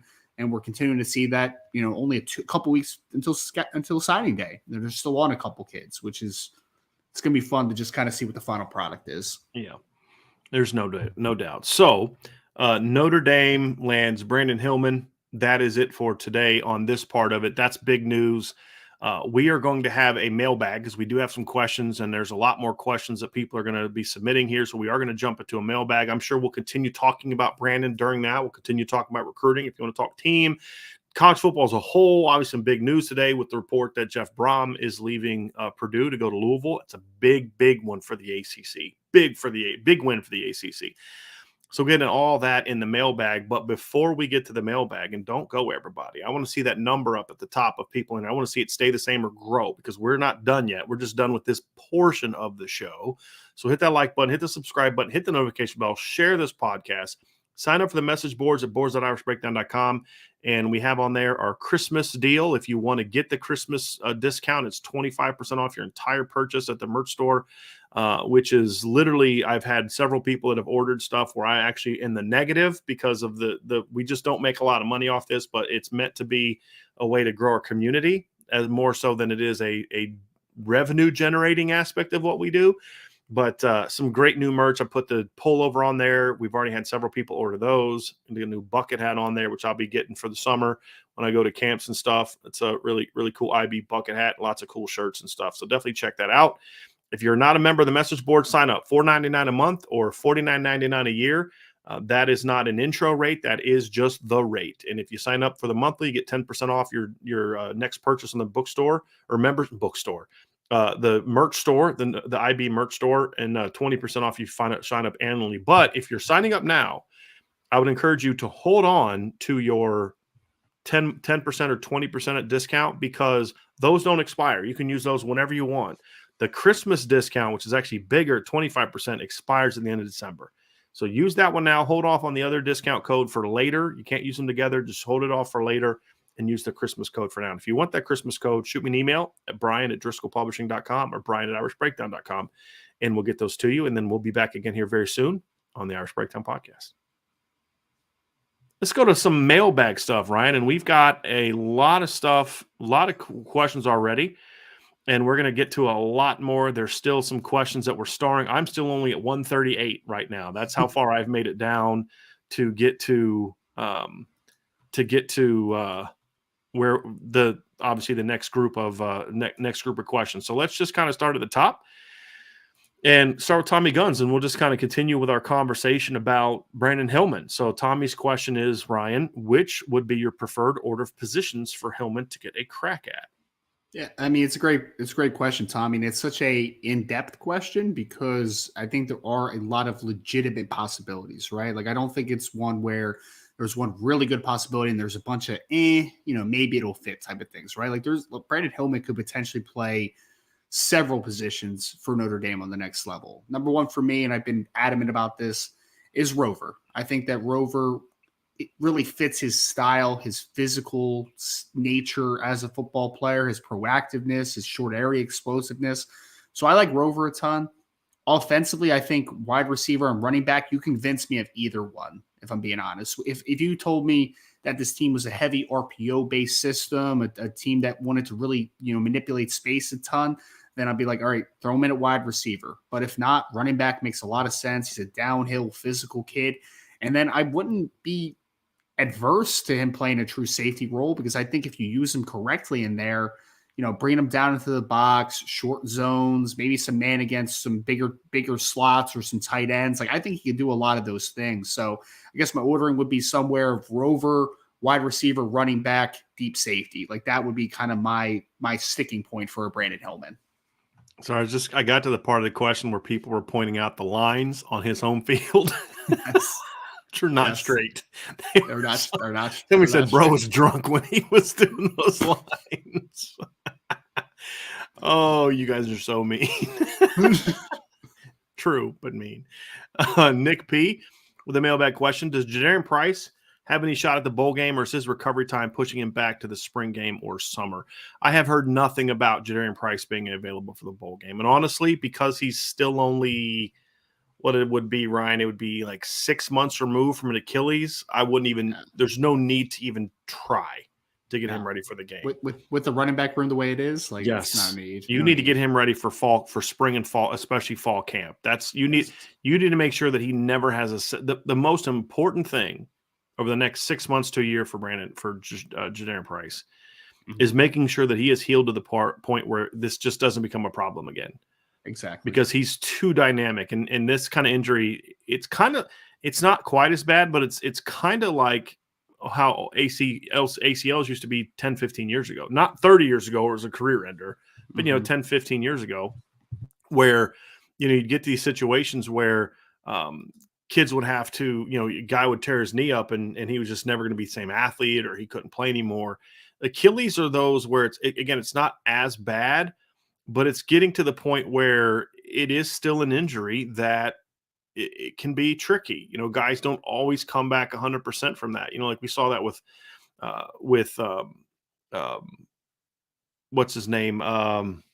Kobe Bryant several years ago. Now, again, Kobe was older, so you could factor that into it as well. But it was one of those things where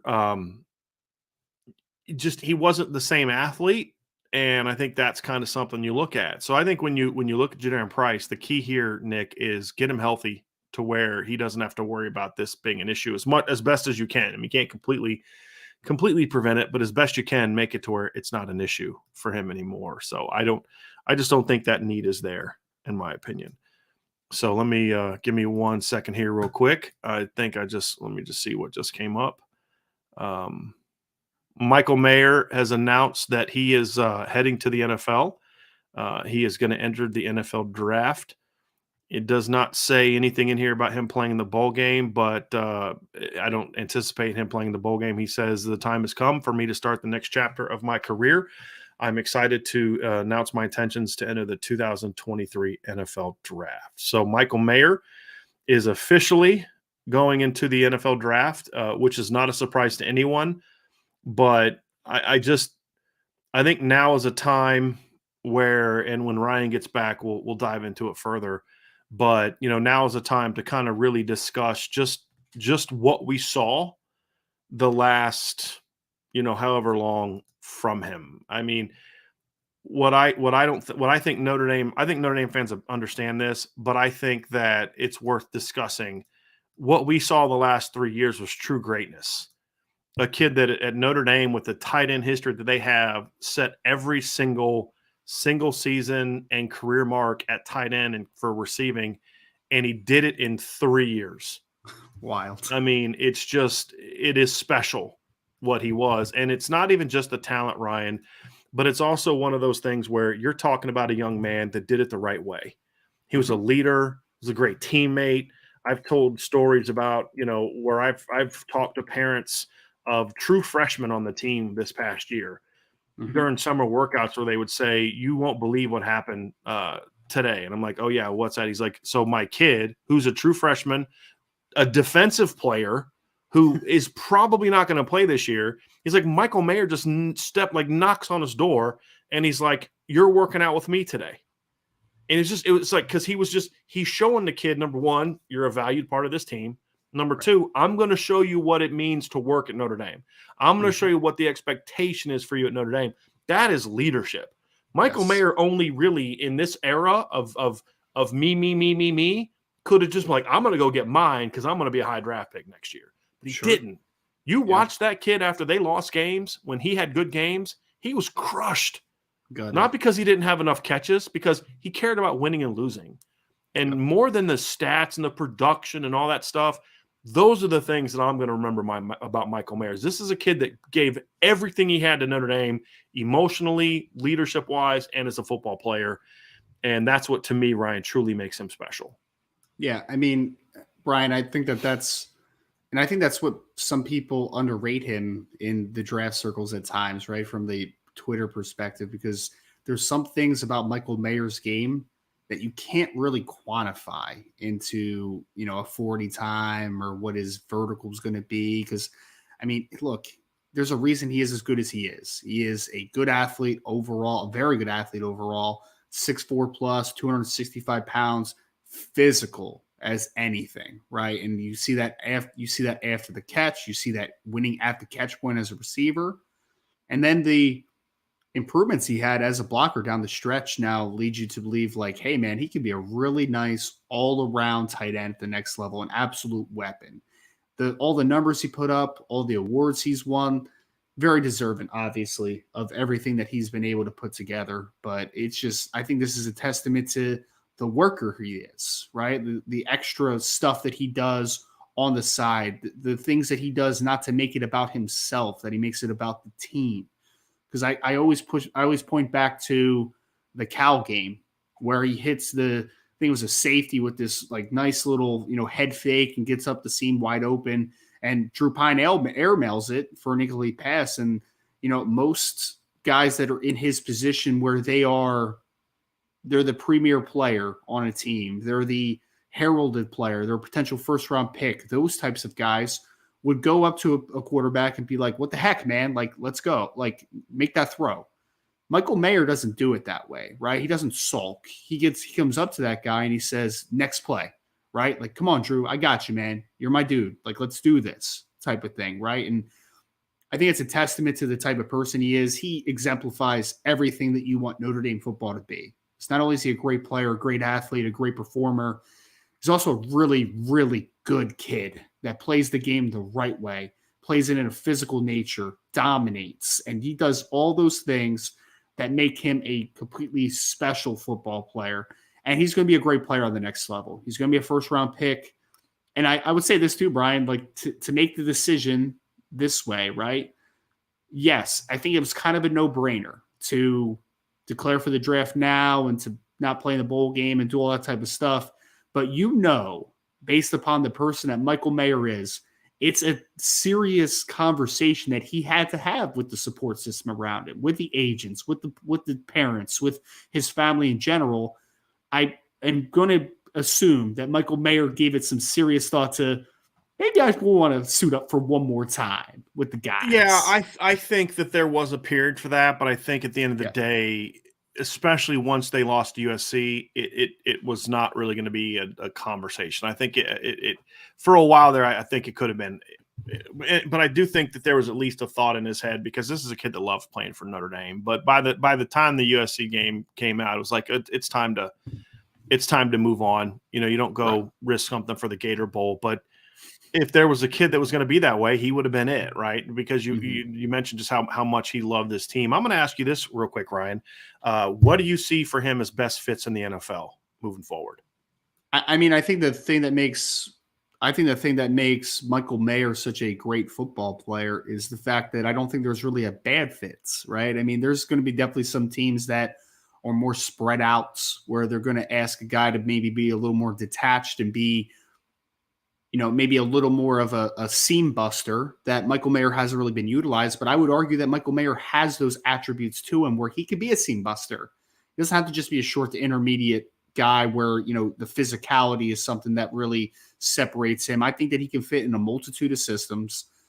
The most obvious spot that I've seen him, or one of the most obvious, is I've seen Houston Texans be a spot that people have kind of mock draft him to a little bit, because they don't really have a tight end right now for Houston. They have like Jordan Atkins and Brevin Jordan, who just haven't been super productive at the tight end spot. I've also seen him mocked to teams like Detroit's, and with the Lions, with trading TJ Hawkinson to the Minnesota Vikings this season, they also are in the need of an influx of talents at the tight end position for their team, because he fits kind of what Detroit's building their style on, right? Like Dan Campbell is a really aggressive, animated person. So getting a player like Michael Mayer, who's incredibly physical and brings that demeanor, I think that those spots can make a lot of sense. But honestly, Brian, you asked me that, I'm just like, what team doesn't need a Michael Mayer? Right? Like, he could do so many different things and so many things well. And I get that for like big picture, but like the Kansas City Chiefs, are they really going to look at him? You know what I mean? That Sure. was kind of the thing, is like the schools that or the programs like in that 15 to 10 to 20, 25 range. I've seen him mocked as low as 23, as high as 13. Just kind of that kind of thing. I know as a Broncos fan, their tight end room has kind of been depleted over what you thought it was going to be in recent years. I wouldn't mind seeing a Michael Mayer there. They could certainly use some help, but they need a lot of help as well. Really good move trading away the number 4 overall draft pick for Russell Wilson. Real good job, guys. Which obviously they didn't know was going to be the number 4. You want to hear something funny? Of course. I saw a great stat right now through 11. I think it's 11 games of the NFL season right now. I think that Russell Wilson is on pace for less touchdowns than he has rooms in his new mansion that he purchased. So less touchdowns than rooms he has in his house. I actually saw that tweet. It's incredibly petty, but also very true. Very, very true. So, the thing the thing that I talk about, Ryan, I think the one thing I thought going into the year is like, okay, he is who he is as a player, right? And I think the thing that stood out to me was during the year, I was critical of his blocking early in the season. Was not good. But it had never been really good. That was one thing where people said, oh, he's a really good blocker. I'm like, no, he's really not. But as the season progressed, you saw him get better and better and better, to the point where by the end of the year, it was a strength.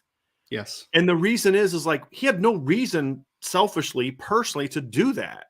It was not going to necessarily improve his draft stock a whole lot, because that's not why you're recruiting him to be a throwback, run blocking, block 9 techniques guy. You're recruiting him to be a pass game weapon, right? A different kind of pass game weapon than a Brock Bowers per se, but a pass game weapon. He did it because that's what his team needed, because he saw, we're going to be a running team. We're going to do this. We're going to do that. And I need to up my game to help us be good at that. And again, it just speaks volumes about not just the talent, but the type of player Notre Dame got out of Michael Mayer. Yeah. He reminds me so much of, and I like comparisons when I think they're good. So I'm making a comparison that I think is pretty decent. He reminds me, Brian, because I think that people have this false opinion of Jason Witten because they remember Jason Witten at the end where he wasn't as athletic anymore. But when Jason Witten came out of Tennessee, he ran a 4.67. Like, he was a very athletic kid, right? But I think that the best part of Jason Witten's game was the physicality, the dependability, strong hands, finish through contact, all those types of things. And I see that a ton in Michael Mayer's game. I think that he brings that large frame, the ability to win through contact, the physicality after the catch. And then what Jason Witten was is, when Jason Witten came out of Tennessee originally, he wasn't the best blocker in the world. He was serviceable. He was solid.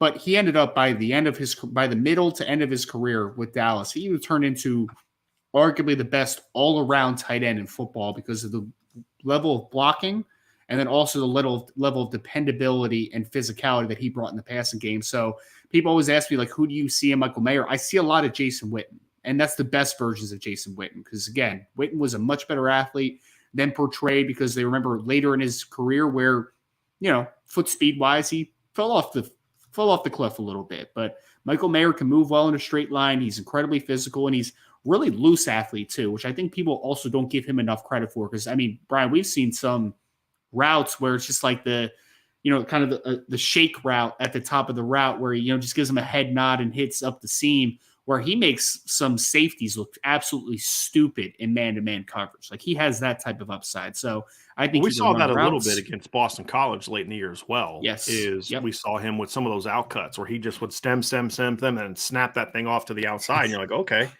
that's some twitchiness right there. You didn't necessarily know that he always had. He kind of used his strength a lot of in his career. He started to show off his athleticism as a route runner much more this year than he had in the past. Yep. So that's obviously a big thing. So and, you want to wrap up Michael Mayer, and then we'll get back to the mailbag. But I wanted to do justice to Michael Mayer as now he's declared for sure. And I think that for me, tight ends, guys that rank high for me or that I grade out well are guys that can do a variety of things. Right? The more you can do, the more valuable, that you become. And I think that for me, Michael Mayer can win as a route runner. He can win with his size and physicality in the air. He could also run by. If you're putting linebackers on him all day, he has enough athleticism where he can, move past them with his foot speed.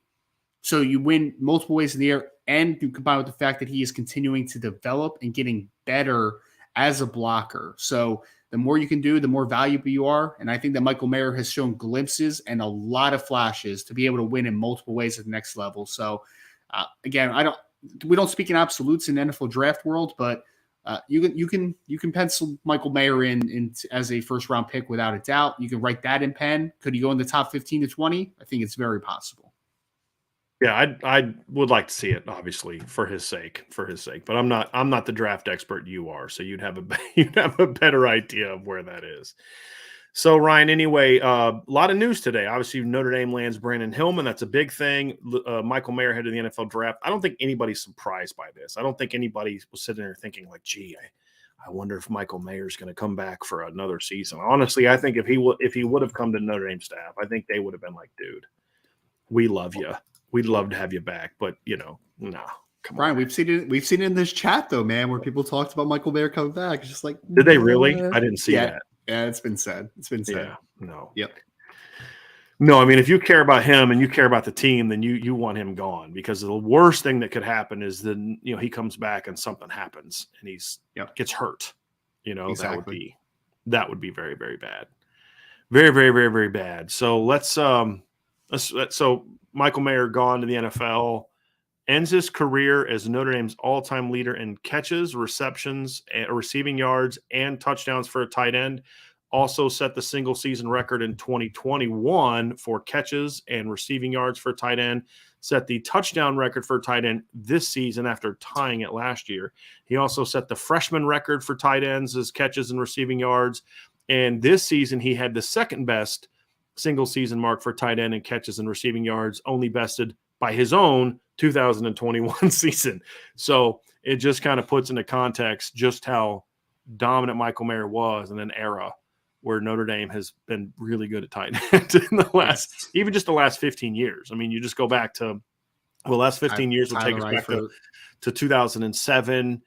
I think that was the last year of John Carlson's tenure at Notre Dame. You know what I mean? Yep. And then Kyle Rudolph, and then Tyler Eifert, and then you had Ben Koyak, you had Durham Smythe, you had Cole Kmet, you had Brock Wright, couldn't even get in the two deep at tight end at Notre Dame, and yet he's a starter in the NFL right now. Tommy Tremble, and the fact that, I mean, Eifert was heads and shoulders above all the others, mainly because Rudolph just couldn't stay healthy. I mean, Rudolph was really good when he was healthy. He just couldn't stay healthy. Tyler Eifert was hands down the best. So for a guy to come in and I think be unequivocally better than he was, at least from a production standpoint, it says a lot about how good Michael Mayer was. I think we could have a conversation about, who was the better impactful player. But statistically, it's not really close. I mean, Tyler Eifert's best season wasn't as good as Michael Mayer's second best season, if we're just looking at production. I mean, it wasn't. He had fewer like 63 catches for like 803 yards and 4 or 5 touchdowns, right? That's what Michael Mayer did this year with twice the touchdowns, basically. You know what else, too, Brian? Last note I have on this season is that I think it's still pretty wild that Michael Mayer had the season he did when there wasn't a clear second option in the passing game, right? A guy that's just great situation at quarterback to get him the ball. Yes, like pull the coverage away from him, right? Like you knew, and I know some people will be like, well, yeah, but he's the main target. Yes, but when you're the main target and the other team also knows it, it's easier to stop you. Right. Yeah. Well, because like last year, you could say, look, you understood why he was able to get open as much because you had to worry about Kevin Austin. You had Avery Davis. You had Kyron Williams coming out of the backfield. Kyron Williams is a runner. You had Braden Lindsey at times. Braden Lindsey had over 30 catches last year. The end of the year, the freshmen started to step up. Lorenzo Stiles started making more plays. So there's a lot more to kind of pull away from, touches from him.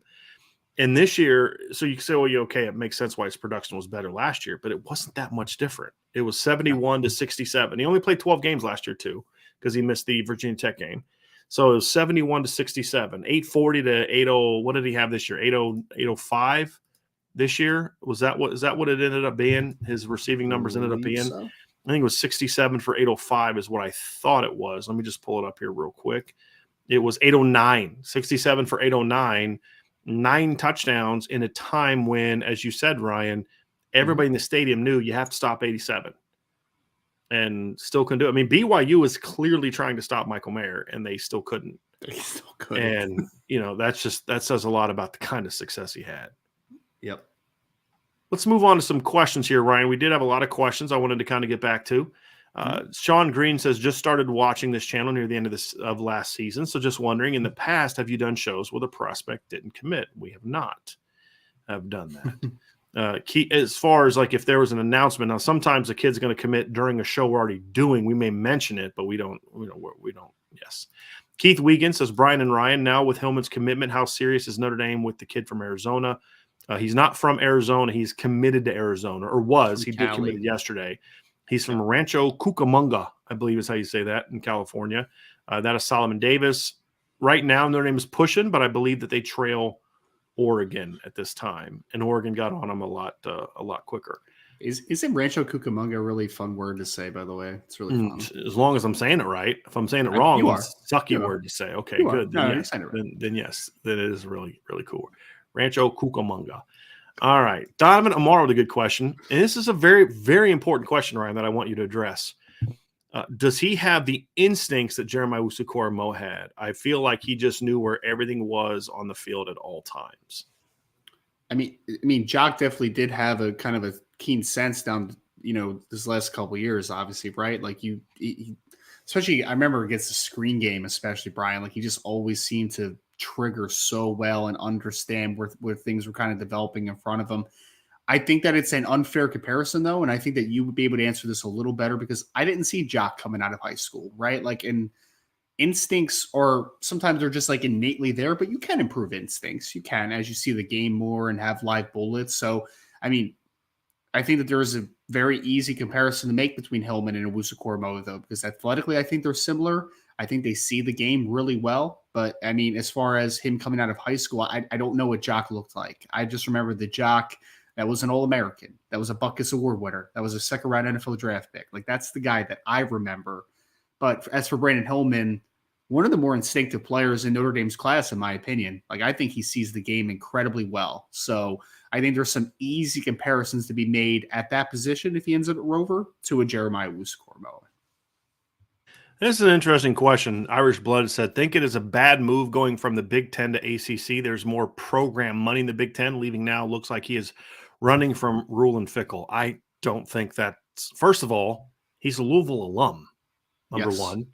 Number two, just because the Big Ten may be getting more money doesn't mean Purdue is giving him more money to spend on the football program than what Louisville will give him to spend on their football program. It also doesn't mean that Purdue is going to be as involved in NIL because Louisville has flat bought some players in this class already. Yes. Right? Guys they would not have got a year ago. Right? Reuben Owens is not committed to Louisville a year ago before NIL really got crazy. So I'm going to disagree with that. Again, just because they're getting more TV money doesn't mean the football program has that kind of money because not every school in the Big Ten spends the same amount of money on their football program. Right. It just doesn't. That's just the reality of it. And with all due respect, as a program, Louisville has a far higher upside than in the ACC than overall, but especially in the ACC than Purdue has in the Big Ten. Louisville has a chance to be one of the two or three. I say if everybody peaks out, Louisville has a chance to be a top 5 program in the ACC, along with, in my opinion, Clemson, Florida State, Miami, and maybe North Carolina. Maybe. I only say maybe because I just don't know if North Carolina ever is willing to commit to being good in football like they are in basketball. Sure. If they did, I think they could be better. They just haven't done it yet. And so maybe, but I would say Louisville has a better chance of being there now. Purdue will never be a top 5 Big Ten program. Right. Not now. It's just not going to happen, especially with USC and UCLA coming. So it's not about being afraid. With all due respect, if Jeff Brom was afraid of Matt Rule, he's not afraid to go against Urban Meyer and Ryan Day and Jim Harbaugh and James Franklin, but he's going to be afraid of Matt Rule and Luke Fickell. Come on, man. Like, come on now. And I mean, to reemphasize your take on Louisville, Brian, because I agree with it 100%. I mean, let's be honest. Louisville has an NIL financial backing, right? They're going to attract some very good athletes. And I would say, yes, Jeff Brom has had an occasional Rondale Moore to work with, right? Who's an exceptional athlete, but he does a great job of taking guys like Charlie Jones, Payne Durham, like that brand of football, and have some really good success with it. So I think that at Louisville, Jeff Brom's offensive philosophy and his offensive mind combined with the speed that Louisville is going to be able to attract, it's going to be fun, man. It's going to be I just don't know how anyone could think that Purdue has a higher ceiling as a program than Louisville. I mean, we've seen it recently.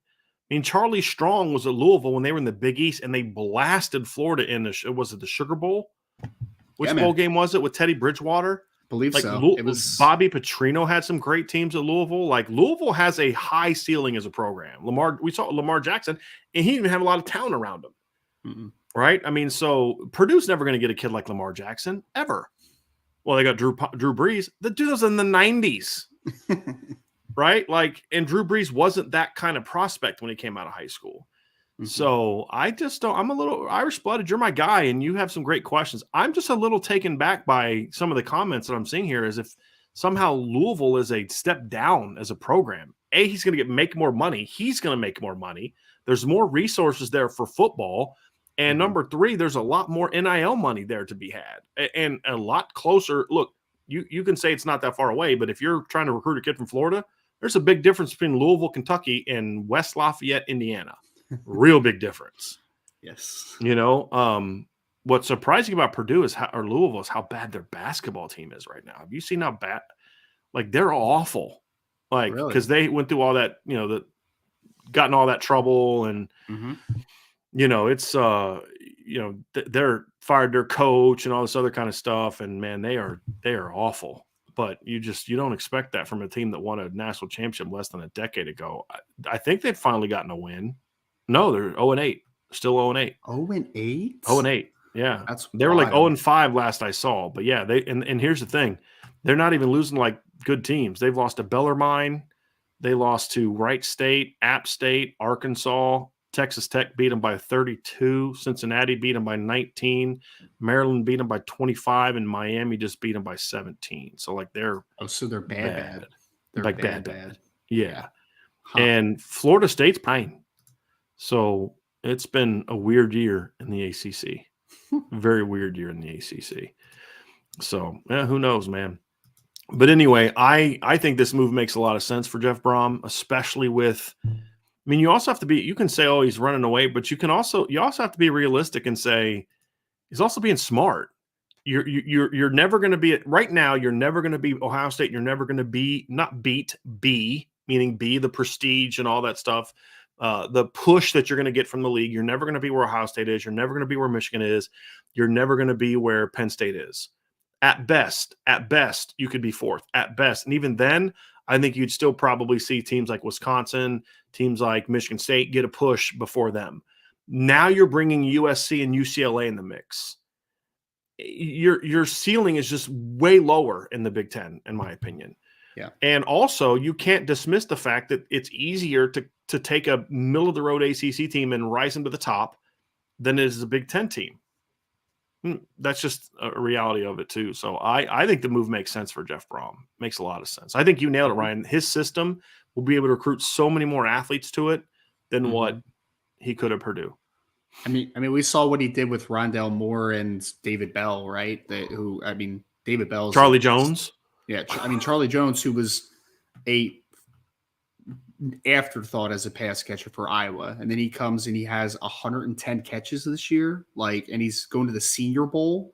Charlie Jones was not going to the Senior Bowl before the season, folks. He was not doing that, but Jeff Brom did that, right? And you have to give him a lot of credit because when he's had talent around, at the skill position, he's taken advantage of that, but he's also taken some guys that maybe aren't the most physically gifted in the world, and he's made chicken salad out of chicken, at times. Like he's done that. So yeah, because Brian, he went into the season, you lost David Bell, Milton Wright was academically ineligible. You were down your two best pass catchers from last year, and you have to go to the portal for Charlie Jones, who had like 20 catches in his career at Iowa, and you made him 100+ catch guy in a lone season at Purdue. Like that, just put that in perspective, man. He had 5 times as many catches, or 6 times, almost 6 times as many catches this season as he had in his career coming into this season. That's wild to think about. Yep, absolutely. Absolutely. Let's get to some more questions here. We have a super chat down here from Jim Halloran. Thank you, Jim, very, very much. Brian and Ryan, will the 2023 class finally destroy the BK myth that Notre Dame can't recruit elite talent? Ryan, rooting for you, but betting on Vince. That's harsh. Ryan, to me, I think he's already blown it away. Yes. Even if I don't anticipate them losing a kid, so I want to preface that. I don't anticipate anyone flipping. We have some intel on the board about the guys that are being rumored to flip, and it is what it is. I can't control rumors. Who knows what's going to happen between now and then? But even if they lost a kid or two, to be able to put the kind of class they're putting together now in an era of NIL just destroys the myth of how hard it was to recruit at Notre Dame and how you couldn't get certain type of kids. It's already destroyed it, even if you take a kid or two away. But I don't anticipate them doing that. All of our intel says, that all these kids plan on signing. I'm just saying, even if it's still one of the best classes we've seen Notre Dame sign, it's certainly one of the most athletic classes we've seen Notre Dame sign, and they're doing it while Notre Dame kids are turning down. We know for a fact that at least 2 kids that are committed to Notre Dame now have turned down $1 million+ offers to come to Notre Dame. Oh, yes. Yep. That's at least 2 that we know of. Yep. And I could say half the class has turned down 6-figure offers to come to Notre Dame because they get it. And that kind of leads to this comment down here from Archer. It says, I don't blame a kid for taking guaranteed money. It just creates an uneven ground when trying to recruit. Archer, I'm going to somewhat disagree with you because, first of all, every situation is different.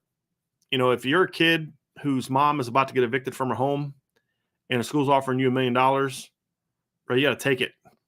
You got a family to take care of. I understand that the immediate need is there. However, if you're a parent or if you're someone who's advising these young men, Yeah, I can say that I don't say blame them. I hate the word blame. I can say that they're wrong because, again, you have to look at the entirety of that situation. How many times have we seen people win hundreds of millions of dollars in the lottery, and within 10 years, they're dead broke and their lives have been turned upside down in a negative fashion, right? Well, you'd think all the money in the world because you're giving people this money and you're not exactly giving them the resources on how to make the most of that money.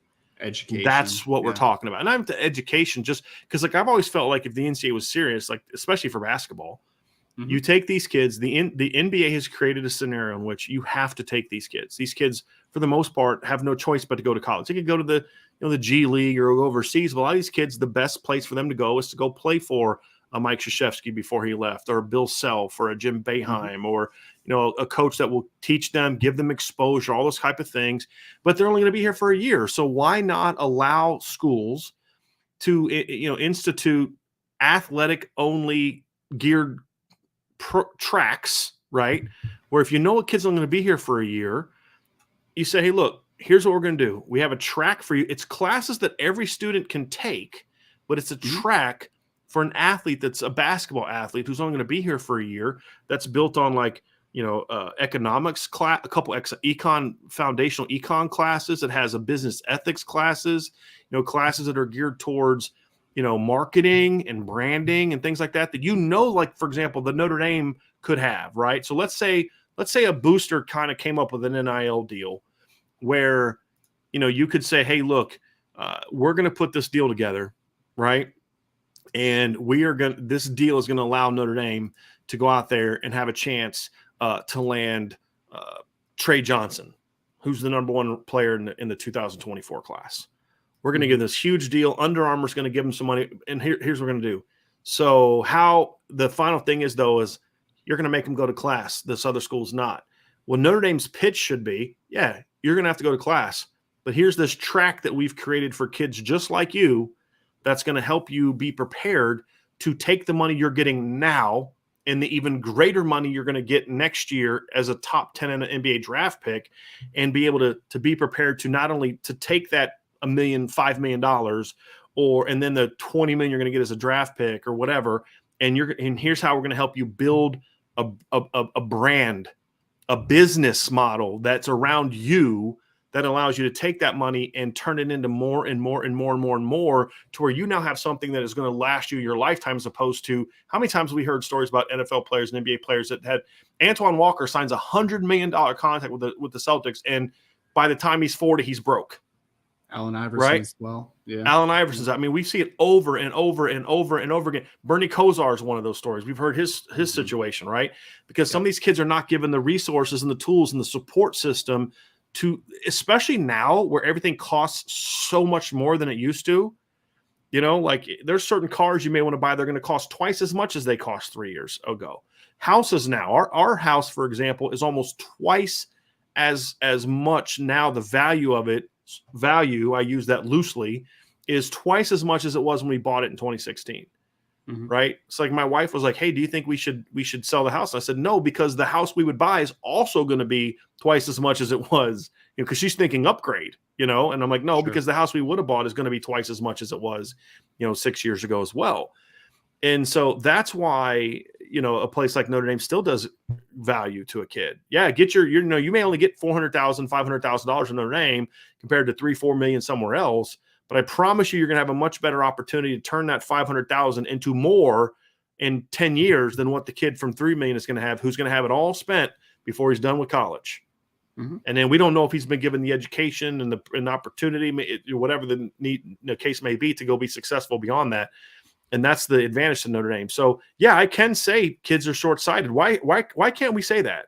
Like, why is it this thing like, well, you can't tell a kid not to do. Yes, I can.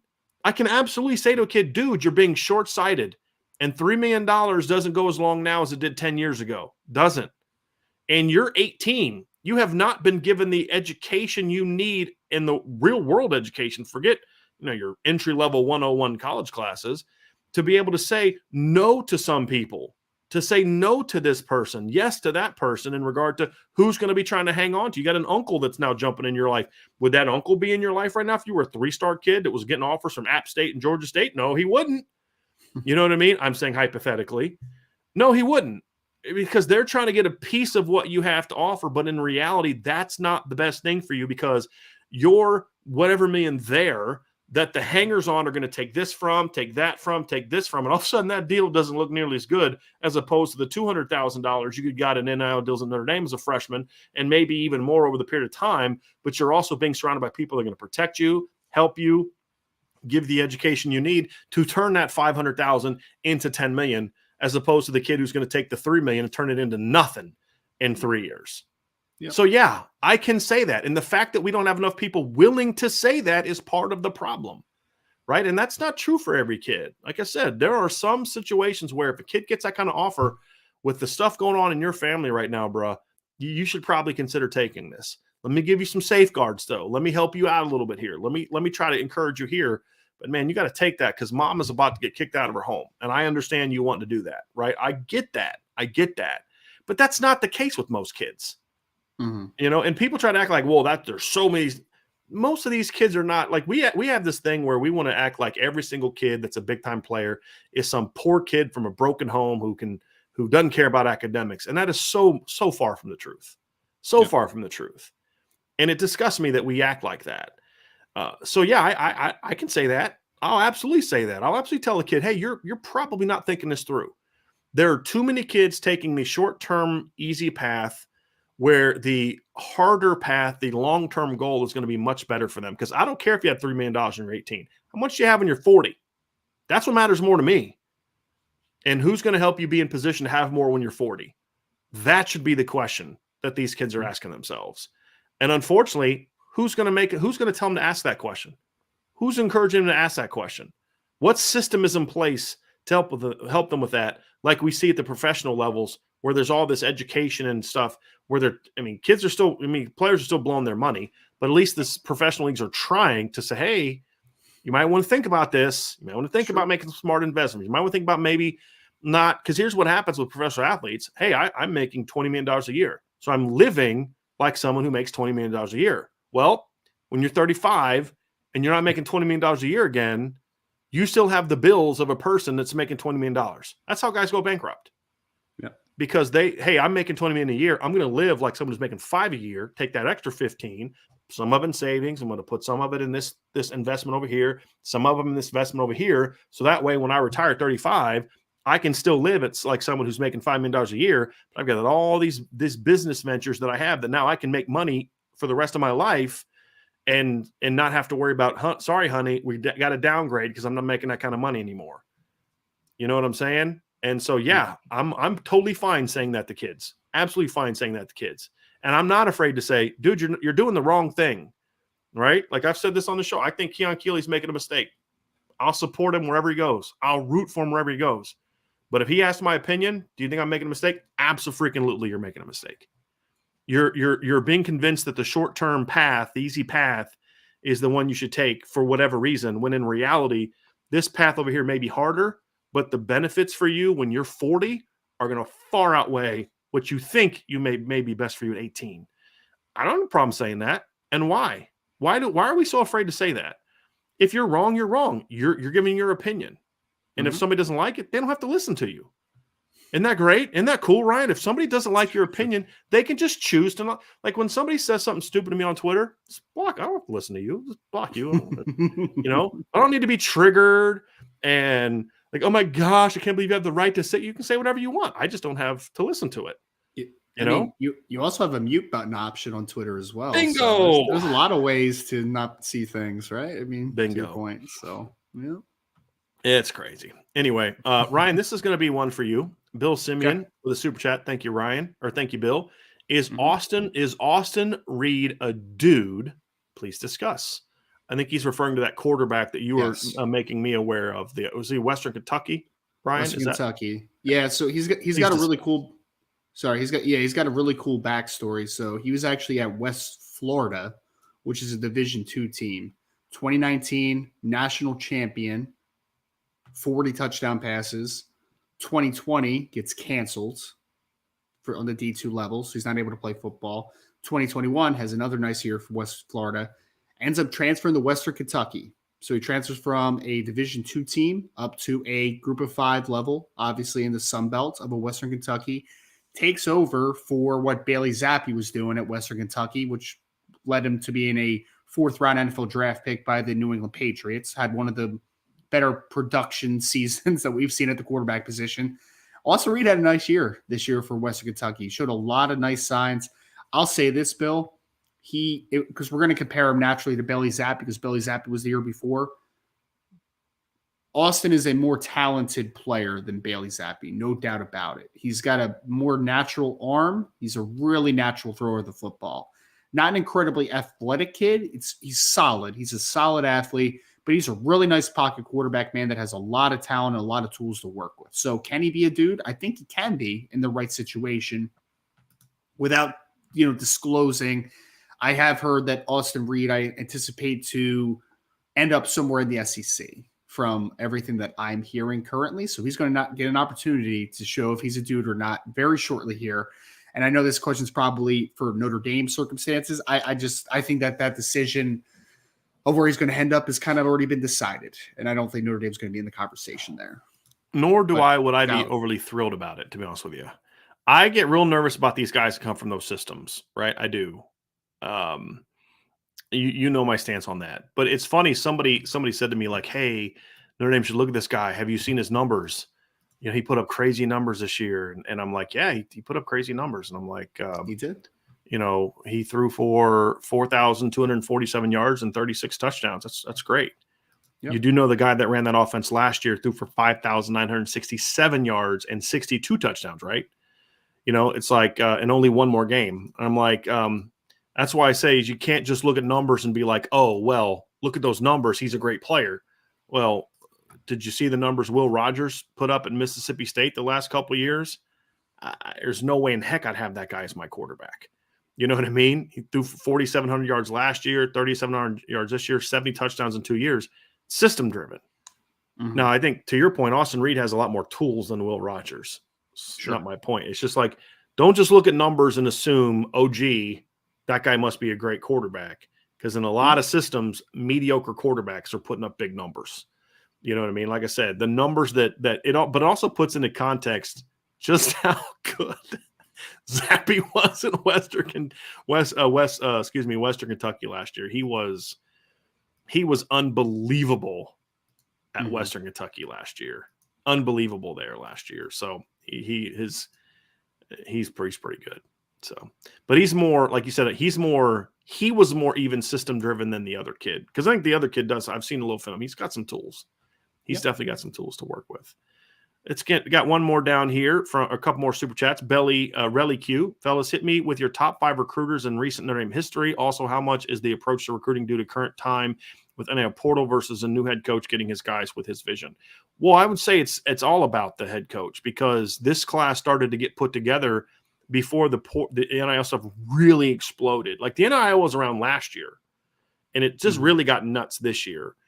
And I don't think that, if anything, the approach to recruiting due to current time with NIL portal versus a new head coach getting his guys with his vision, I think everything about how they're going about their business, Ryan, is about getting guys to buy into the vision. Yes. There's method to the madness of who they're getting, as opposed to what A&M was doing last year, where they're just like loading up. Like, why do you need Anthony Lucas? Like, how about you go get a tight end or a linebacker or a safety or something? You know what I mean? Like, why are you getting a 9th defensive lineman in this class? It was last night, Brian, I saw that Texas A&M already had 16 players enter the transfer portal. And there's a lot of reason for that. And some of which that you're talking about, right? There's log jams at positions. And when things aren't going well, it's very easy to kind of get away from that plan, right? So, and when you're not buying into a school and going to school for the right reasons, it's going to be much easier to leave it. I mean, that's just the reality of it. So, top 5 recruiters in Notre Dame history, recent history. Yeah. Mm-hmm. I mean, Marcus is. Yep. I mean, let's just go with position coaches, not like Chad Bowden, but just position coaches, because Chad Bowden's clearly done things that we haven't seen anybody in Notre Dame do since Vinny Serrato. Let's just go position coaches. Man, that's tough. I mean, obviously, Harry Hiestan's results speak for themselves. He doesn't like Sure. recruiting, but the results are excellent. Sure. I think Tony Alford is in that conversation for me. I think he was because he recruited not just think about Tony Alford that makes him different than like Lance Taylor and even Dylan McCullough now is although Dylan McCullough did make a little bit of a non-running back splash with Dylan Edwards. Yes. Right. But, but when you look at it, to me, it's kind of like Tony Alford had a big hand in getting Aaron Lynch. He had a big hand. Like he recruited beyond just running backs. He recruited other players as well. I think Mike Denbrock is probably in that conversation for me. If we're talking recent, so it's recent history to me is basically 2010, essentially, right? For me, I mean, we're talking over a decade. Yeah. Mike Denbrock did some really good things as a recruiter. You got Denbrock, Tony Alford, Marcus Freeman, right? Harry Hiestan. I'll say this: I need to see another cycle, but Chancey Stuckey's putting in some work, man. I can't put him ahead of Mike Mickens. If you're going to talk about current staff, I can't put him ahead of Mike Mickens right now. I can't. Number one, because they needed more, so they got more. Number two, Mickens has now done it for 3 classes in a row. So, like, this class of receiver is very good. Very good. But Mike Mickens has landed now 2 big-time cornerback classes in a row. So if we're going to talk about a current guy, I think we got to talk about Mike Mickens over Chancey Stuckey. But certainly a great start, Ryan. Certainly a great start. Yeah. And next year's is going to tell us a lot, for sure. Exactly, yeah. And that's why I want to say, I need to see it in back-to-back or 3 classes in a row, right? Like I need to see him add a couple impact talent on top of Cam Williams in 2024 and beyond that. But just for one, because, I mean, let's be honest, we were unsure of what Chancey Stuckey would be as a recruiter, and How could you know? How could you know? No, I've been a coach for a year. I'm not saying that to you, Ryan. I'm building on what you're saying. I'm not pushing back on what you said. But how could you possibly know? The guy had not finished a full recruiting cycle yet in college. Yep. And so, I mean, he was a big unknown as a recruiter. But, I mean, the 5-man class, if we're counting Dylan Edwards, and I know Dylan McCullough had a big part, obviously, in Dylan Edwards, but the ability to pull Braylon James, Jaden Greathouse out of Texas, to get a Rico Flores out of California, to get a Caleb Smith later on in the process out of the state of Texas as well. That's a really good start for and to get Cam Williams already in the class, and he's already one of your main recruiters in 2024. So, yeah, it's done a really good job so far recruiting. Yep. So a guy that needs mention is he was not good his first go around at the position, but when he moved back, got really good. Mike Elston developed a really strong recruiter, and he was okay from like 2010 to like 2015. Then he got moved to linebacker, but when he came back to coaching the D line, his recruiting game upped a lot. I mean, you can't take that away from him. And when he finally got a defensive coordinator that was also a dynamic recruiter, it happened twice. It happened early on when Mike Elko was here, which helped them get keep some of the guys they had, but more so with Marcus Freeman. I mean, that's where you saw Keon Keeley and Brendan Vernon and some of the guys. They were leading for Jason Moore when Elston left. I mean, we can't ignore that. We can't deny that. They were leading for him when he left. I think Elston in his last 3-4 years turned into a really good recruiter, in my opinion. Really good recruiter. But he'd be in that conversation as well. So those are some of those guys. And I have a comment too when somebody earlier about the myth. I think John A1 nails it. He says, honestly, Charlie Weiss destroyed that myth and Kelly recreated it. That's funny. Because Weiss couldn't develop it. And he's spot on. Charlie Weiss showed you can recruit the Notre Dame. The positions you put emphasis on recruiting, he didn't recruit defense very well because he didn't put enough emphasis on it. But he showed I can go get 5 stars from all over the country on offense. If you put the kind of program together, they'll come. And if you do a good enough job recruiting, they'll come. I mean, think about all the 5 stars that Charlie Weiss got during his tenure. Yeah. I mean, you talk about Sam Young in 06. You got Jimmy Clausen. You've got Duval Kamara was a 5-star. Dane Chris, Michael Floyd, Trevor Robinson was a borderline 5-star. Manti Te'o. I mean, they got tons of highly ranked kids when he was here. His problem was the big time kids, and then there was a big drop off at the bottom because he didn't put enough value in building the roster the right way. Yep. But John's right. Ryan. Charlie Weiss destroyed that myth, and then Kelly brought it back. And Kelly brought it back over time. Let's not forget that by the end of his tenure, we kept hearing about how hard it is to recruit running backs and how hard it is to recruit great edge players. Do we not forget that his first full recruiting class had 3 5-star defensive ends in it from Florida, Georgia, and New York? It's not like they were from Indiana, and Illinois and Michigan.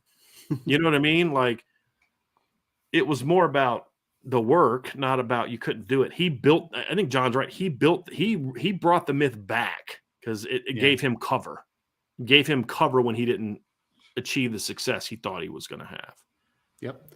And now we're seeing not only is a staff going after some elite potential talent, but they're also understanding of building a class the right way, to your point, right? The things that Charlie Weiss was not great at. Because, I mean, again, Brian, we talked about it in the Brandyn Hillman section of this podcast, but it's really hard to poke a hole in this 2023 group right now. Like, it's really hard, man. Not only do you have impact talent at basically every position, you also have depth. I mean, you have a 5-man offensive line class, a 5-man wide receiver group, a 3 safety class, 2 running backs. Like, it's a crazy amount of depth that you've created in 2023. So not only is there impact talent, there's also the depth and the ability to construct a roster, I think, is the biggest thing for me.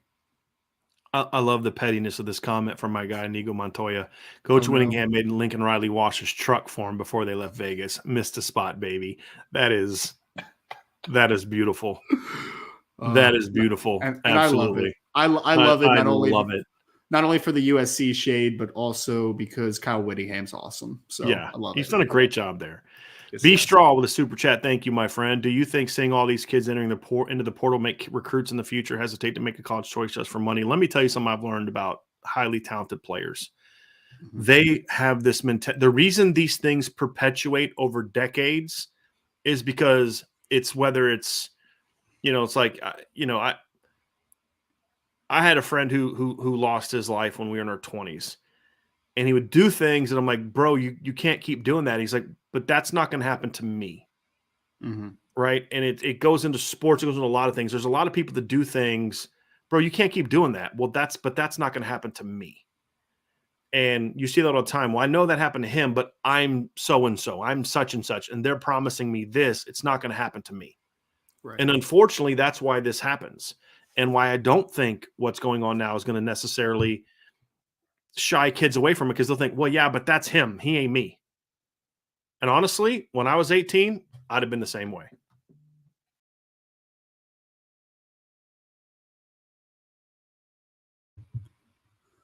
All right. And finishing that thought, sorry, Brian just had to take a quick call for people that don't see behind the scenes.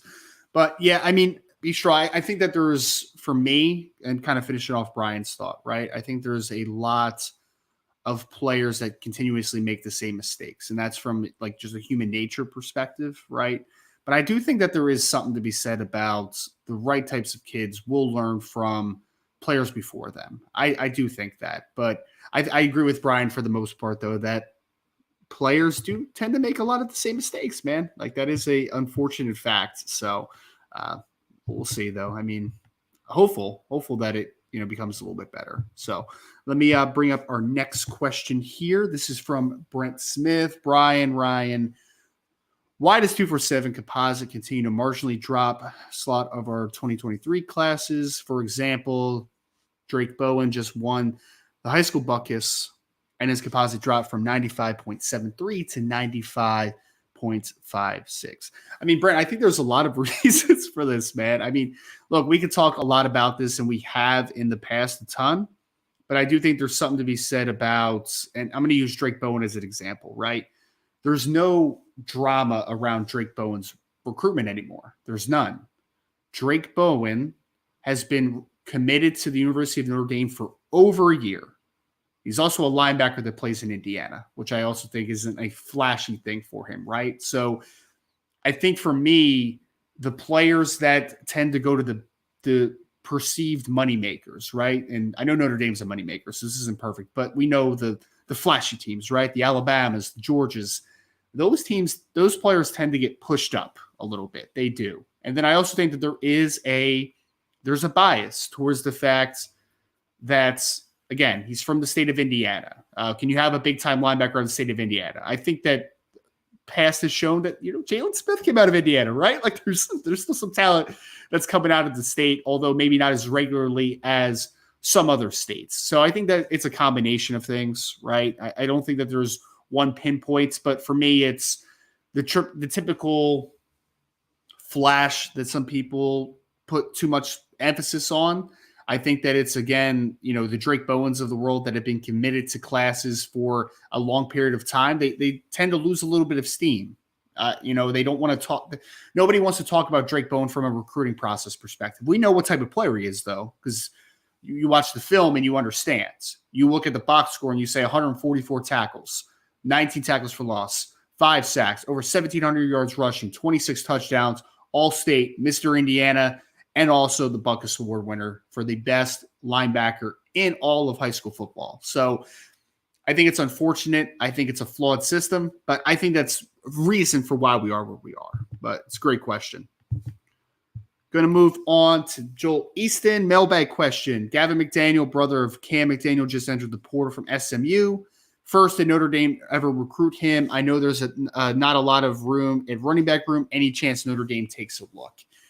Joel, I don't think so. He's not a player that I have been made aware of from sources that we have, and Brian hasn't mentioned him to me, so I don't think any of his sources have kind of put him on the radar as well. And I think the main thing, because I honestly have not seen Gavin McDaniel. I don't know what type of football player he is. I don't think that Notre Dame recruited him at all coming out of high school. But you mentioned the simple fact of why I don't think that it would happen. Notre Dame has few positions that they are looking at heavily, right? We're talking about quarterback in the portal. You're talking about maybe a defensive end, defensive tackle, maybe someone in the secondary, and then wide receiver. Like those are really the positions that they're looking at. And I think that running back is one that I don't even think there's evaluation happening right now, because you look at the running back room that you have coming back. I know there's some questions of whether Chris Tyree is going to be here next year, but you have for certain Audric Estime, you have for certain Logan Diggs, you have for certain Jadarian Price coming back from injury, you have Jerron Payne, you also have Jeremiah Love and Jade Lamar coming in. I mean, that's 6 backs right there, right? So I don't think running back is a priority position, so I don't think that Gavin McDaniel is going to be a part of that conversation, but it's no slight to Gavin McDaniel because there's other talented running backs that are in the portal that I don't think Notre Dame is going to take a look at because they just don't have that need at the running back position right now. All right, and then we had a question from Scott Urbeck, who just said, how many commit possibilities are left in the class? So, Scott, this number has changed a lot over the last few weeks, and it's been really interesting to monitor. If you joined the recruiting show or just a show in Irish Breakdown maybe 3 to 4 weeks ago, we talked a lot about the number being 27, right? Number 27 was the number. Notre Dame probably wasn't going to go over that. We know now that with some defections off the roster, with some guys that won't be returning, that maybe there was some questions on if they would or wouldn't, that number potentially could climb. Because right now with the Brandyn Hillman commitment today, Notre Dame is at 27. They're there. So if you told me that 2 weeks ago, I would say Notre Dame's done. They don't need any other players. But now the fact that, we talked about Solomon Davis as a player that Notre Dame's keeping a close eye on, obviously out of the state of California, who was committed to Arizona, just decommitted yesterday. And we know that there was a couple players that Notre Dame is still eyeing as far as maybe a potential flip. But at one point, 27 was the firm number. But I think that there's possibilities that it could extend past that. But there's also a strong possibility or a decent possibility that 27 could be the final number. So 27 was once super firm. I think they're willing to go over that if the situation made sense.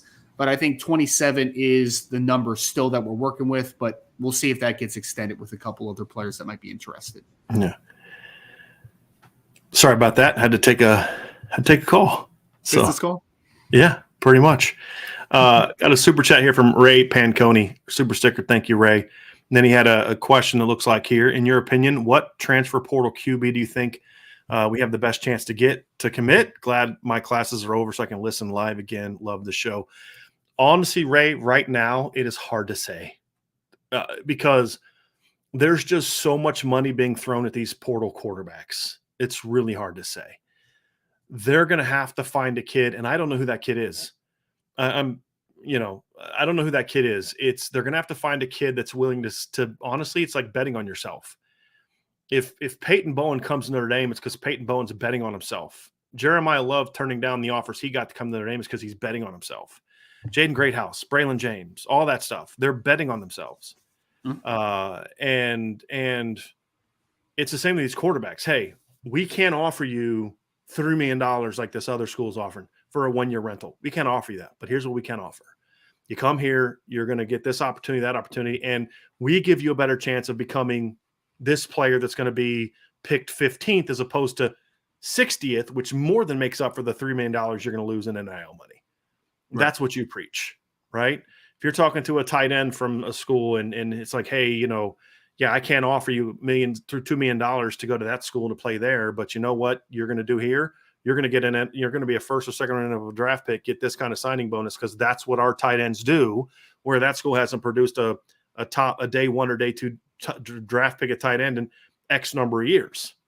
Right. That's the pitch that they're going to have to use. But for young people, a lot of days, the money's so big and they think that the money means more than it does. And that's what I try to tell young people is like, number one, $2 million doesn't go as far now as it used to because stuff costs more.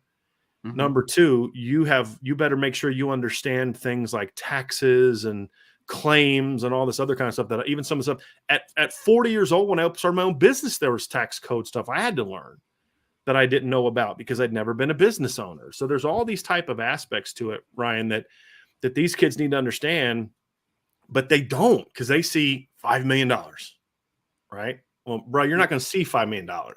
Somebody put a thing in there. It was it's a well-known story, but Andre Rison, I think he talked about it in that Broke show. He's like, I thought I'm going to make X million dollars or X amount of dollars. And then I get my first paycheck and he runs to the GM. He's like, wait a minute, where's the rest of my money? And he's like, that's when I learned about taxes.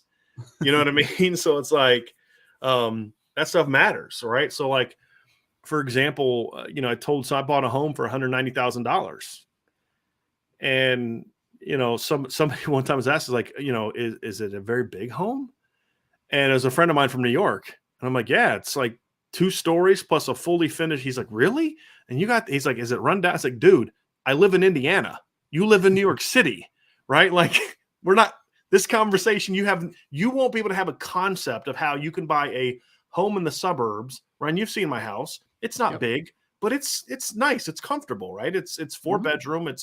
But like in New York, that house is going to cost a lot more, right? And all those things factor into it. So your $10 million contract is going to mean a lot more in Indiana, playing for the Pacers than it would be, or the Colts than it would be if you're playing for the Jets or the Rams or, you know what I mean? Like that's the stuff that these kids are going to have to learn. Brian, I was going to say my one buddy who, Joe, is a producer out in LA, and he pays as much for a 1-bedroom studio apartment as I do for my mortgage on my home. Yeah, that crazy. Is the fact, man. Crazy. It's wild. It's crazy.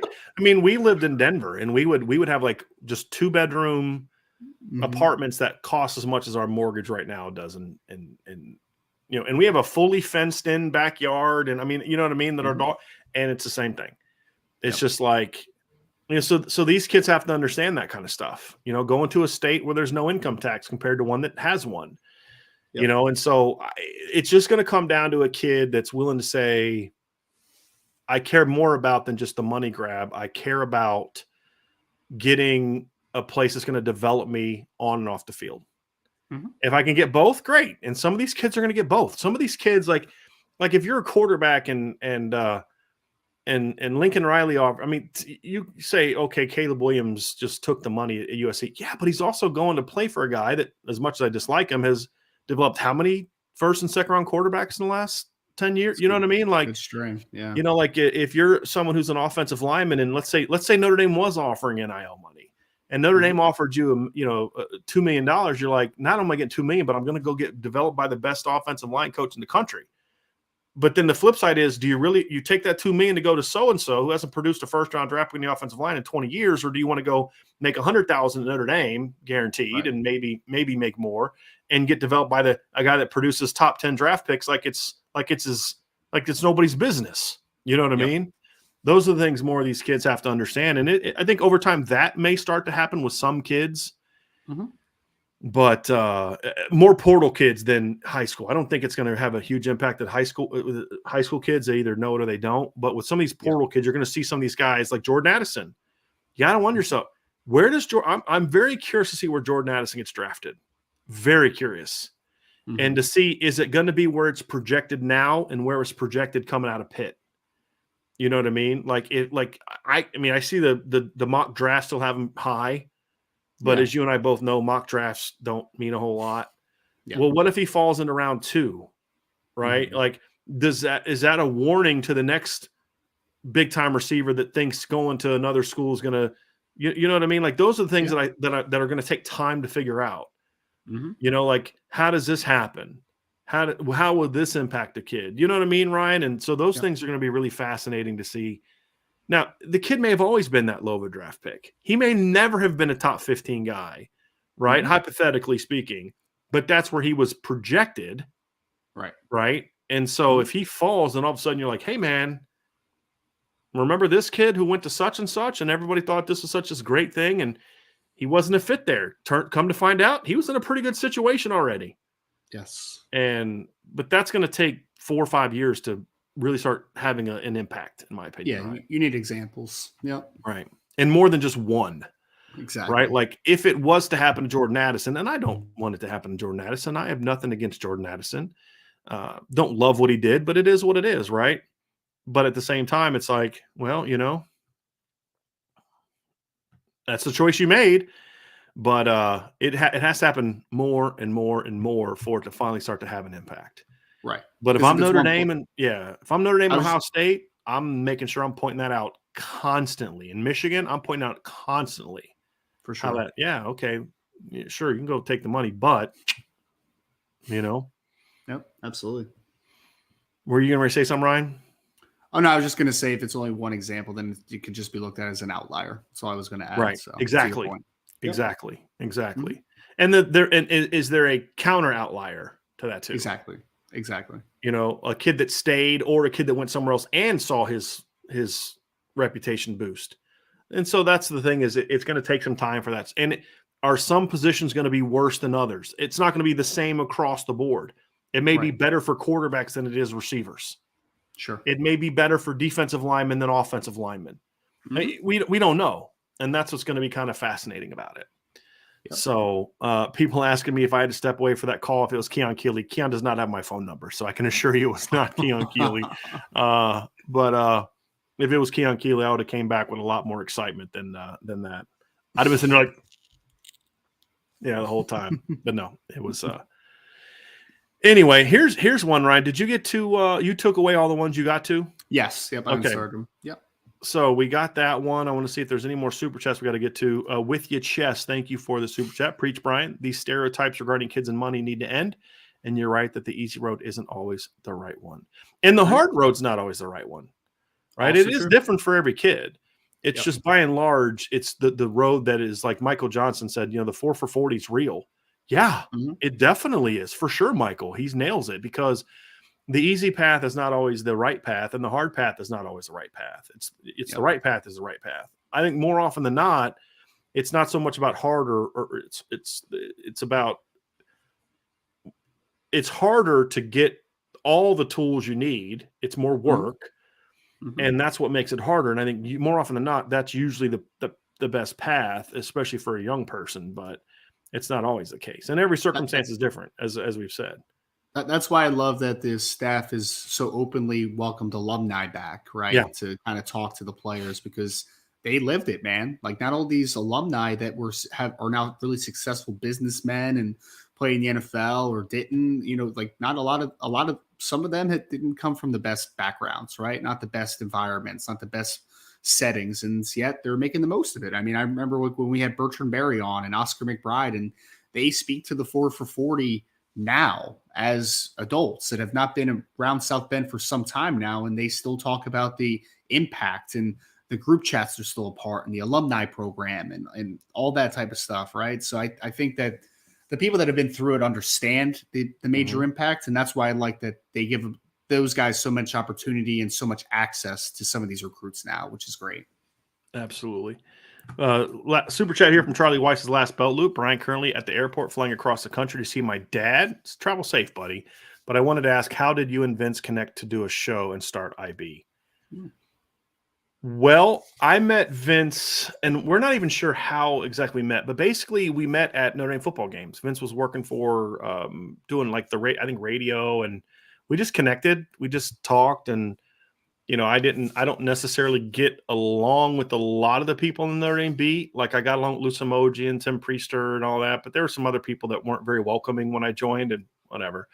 But Vince and I connected a lot and just had a lot in common, and we would just talk at football games, and then eventually we'd talk off the air and just became good friends. And so when I was planning on, so I had convinced our boss to bring Vince on to help out, just do some little things on the side at Blue and Gold. And then obviously everything went down where I realized it was time for me to leave BGI. And then also because I was going to leave BGI no matter what, but just when was going to be the key. And then I just kind of got to the point where I was like, okay, I can go try to find another job with one of the other networks, or I can just do my own thing. So I decided I was going to do my own thing. I'm very fortunate and blessed. I have an amazing wife, but even more specific to what I want to do, my wife is a web designer. She builds websites, and she built our message board from scratch. And so the plan was to simply have her start my own site.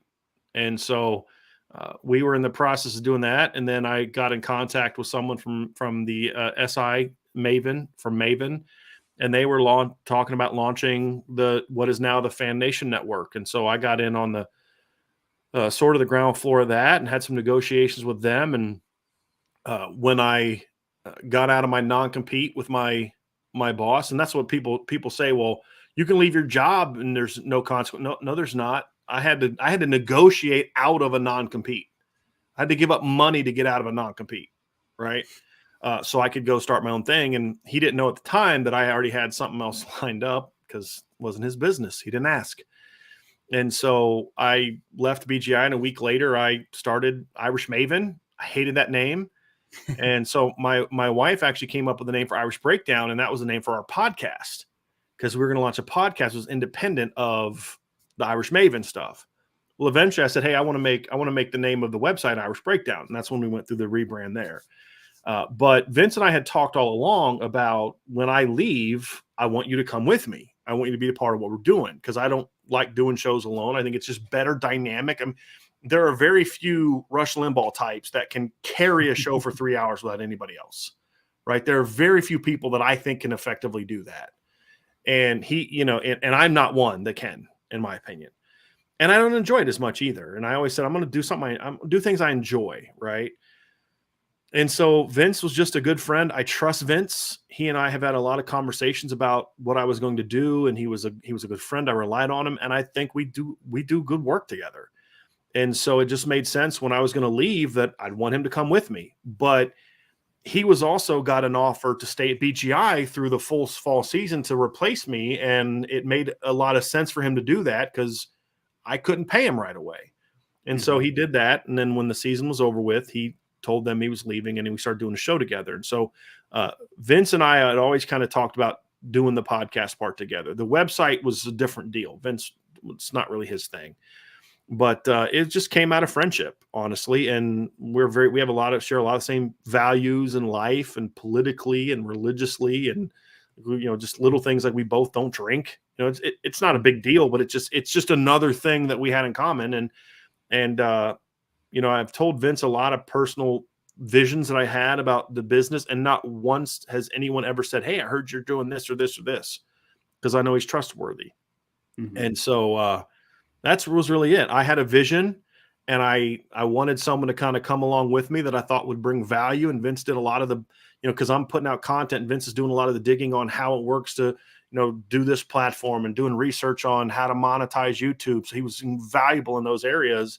And so it was just a lot of fun, but it was good. I mean, look, I feel like I've done so much work to build up Irish Breakdown, but I don't know if it would have grown as quickly if I had to do it all by myself. And so that's why I'll always be indebted to Vince, because he was there when I couldn't pay him a dime. Brian Smith was the same way. I couldn't pay him hardly anything, and he was still willing to help out because of the relationship and the friendship we have. And, those people, I'll always be indebted to those people for being there for me when, I couldn't offer them anything except a voice and friendship and a platform. And they still got on board, and they saw the vision and they believed in it. And, and that's like Ryan, like the way I hired Ryan. So can I share the story about how okay. So I actually went to Ryan because Ryan was doing some NFL draft work for us. And I said, hey man, I'm looking to hire a new recruiting person. Do you know anyone? And so Ryan's like, yeah, I know a couple people. And he reached out, and then Ryan calls me. He's like, hey man, I would actually like to, are you okay if I apply for it? And I was like, of course. And I honestly had no intention of hiring Ryan. And he knew that. I think I flat out told you that. I was like, look, as long as you understand, if I don't hire you, there's no be hard feelings, because he hadn't done recruiting at all. And then the interview was great, and Ryan did a great job, and Joe did a great job. And we also interviewed Kyle Kelly, who now does recruiting for Rivals, and he did a great job. I thoroughly enjoyed interviewing Kyle, and I'm happy to see him on the beat now. He's a really good dude. But Ryan just nailed it, and the vision he had and the willingness he was to kind of do something he had never done before. But also the tools he had doing the draft stuff, I thought would relate really well, and he was very coachable. So, but he believed in the vision, and I think that's why, maybe I'm wrong, Ryan, but I feel like that's always been a reason why we've clicked so well, is because when I say, hey, I'm doing this, I'm doing that, I'm doing this other thing, you've always kind of been on board, because there's a belief in the vision that I have for Irish Breakdown, and then your role in helping to build it up. And so I just want to, that's why Sean Davis is with us, because Sean and I are friends, and he believes in what we're doing, and he's a good man and someone who I want to go along this ride with, because that's invaluable to me. People that I trust, people that I enjoy working with. It's like Sean Stiers and I were talking the other day. It's like, I like working with Sean. Like sometimes I got to say to him and Vincent, football, he said, guys, we got to keep our volume down, because we're down on the like being really loud and boisterous, because we're just having fun together at Notre Dame. I'm like, guys, this is a working press box. We got to lower our volume a little bit. But I like being with people that I like and being around, and people that I trust and that believe in what I'm doing and what we're doing, and are going to help build it. And that's what Vince was. I mean, he was there at the beginning, and that's why I'll always be indebted to him. And I'm glad Ryan's along for the ride too. But I think you'll even attest to that, Ryan. Look, I mean, I'm a prick, but the rest of the stuff, it's just good people. It's good. Vince is the salt of the earth. Sean Davis is salt of the earth. Sean Stiers is salt of the earth. I mean, just good dudes that I enjoy being around. And that's when you work the hours we work, you have to be with people that you get along with, or it's just going to be. And I learned this the hard way. The last two places I worked, I was just around people other than Lou. Lou was great to work with. But other than Lou, I just didn't necessarily like the people I was around. We didn't have similar visions, and it just made for a really grating daily work experience. I enjoy what I do, and it makes it easier to put in the long hours, because Ryan and I will spend an hour talking like, oh yeah, by the way, here's what I called about. What I mean? It's like, or we'll hang up, and then I'll text him, hey dude, I forgot to tell you the thing that I called about. And I feel bad sometimes, because I have ADD. So like sometimes I'll just start talking about something completely different, not related. Get off on a tangent. Like, it's just not. Yeah. But it's good people. How many times on this podcast have we been like a completely random thought here? But Yeah. Wait a minute, what were we talking about again? I really set this up well. You want to talk about Angela being a saint? My wife is also a saint, man. Like there's some times where I'm just like, she's like, what are you talking about right now? And I'm like, I don't know. I'm not really sure what I'm talking about. Well, and you know what though, honestly though, is we couldn't do this if it wasn't if we didn't have that support system. I couldn't have taken the financial risk that I took if Angela didn't have my back, right, and support it. Like Ryan, you did as well. I mean, there were some things that you had to sacrifice, leaving the job you had to come here, and it doesn't work if your wife wasn't supportive of it. And that's a big part of it too. Is I'll gladly say, like, my wife's the one that came up with the name Irish Breakdown. I mean, I've said this before. I mean, where'd the logo come from? She designed that. Like, she's as much a part of this as I am. And that's why I've always said, like, look, yes. Was Irish Breakdown my vision? Yeah, sure it was. But I didn't have the talent in some of these other areas to make it work the way that it has worked. I needed Angela for what she could provide and her expertise. I needed Vince for what he could provide and his expertise. Same with Ryan, same with Sean. And to me, that's what makes this such a great place to work is, I don't want like the reason when I interviewed Sean Starks, he's like, now listen, I don't do the in-depth breakdowns that you do. I said, yeah, I know. That's one of the things I like because I don't want your show to just be a 6 p.m. version of our show. Right. Like I want something different. I value what you're good at, and I want you to bring what you're good at here. And that's what the next hire will be.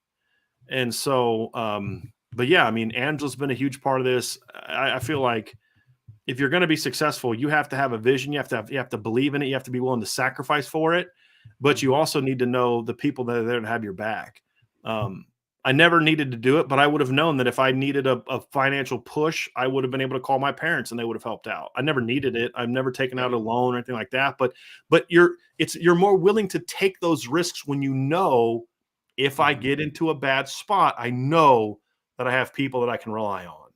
And it makes it a lot easier to get up every day and grind when you know you're doing work you love, you're around people you like, and you have a great support system.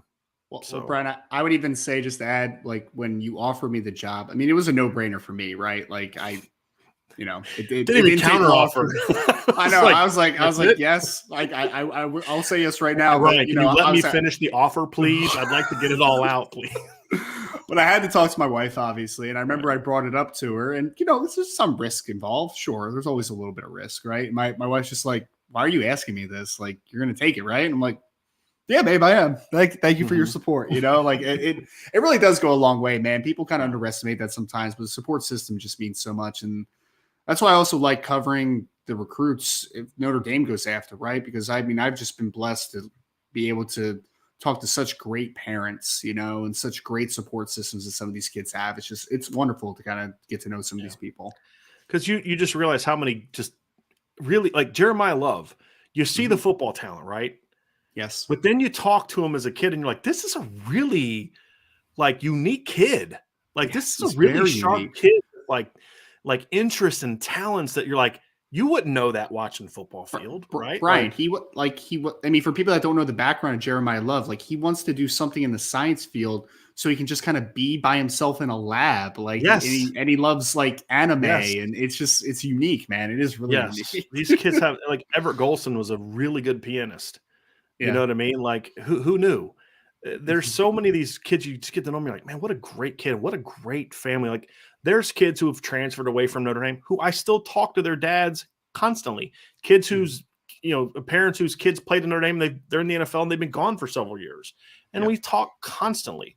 And that's one of the cool things is you just meet so many cool people from all over the country. And Notre Dame really does recruit a unique brand of kid.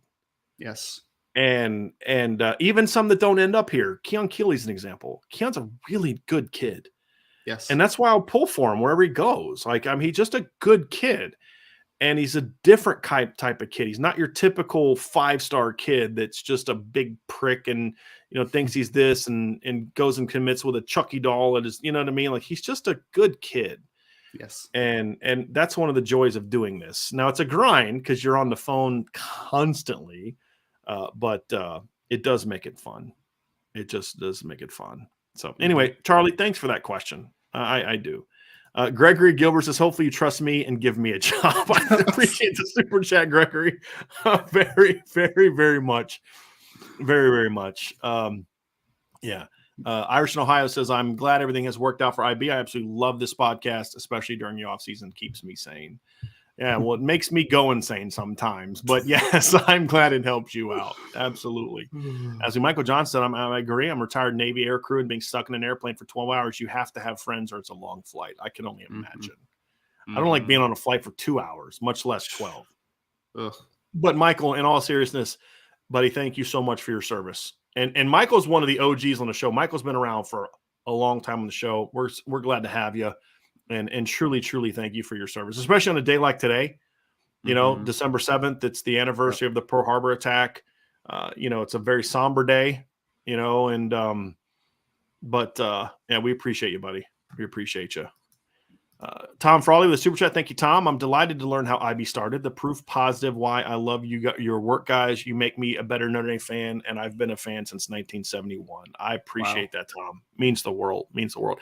It hasn't always been easy, because when I started this, as you remember, Ryan, it was in the fall of 2019. Well, do you remember what happened about 5 months later?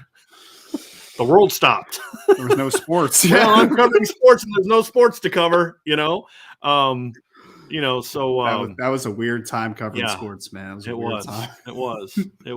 There's no doubt. I'm doing best of all time this, and I'm just trying to I don't know what to think. I don't know what to write about. I have no clue what to do.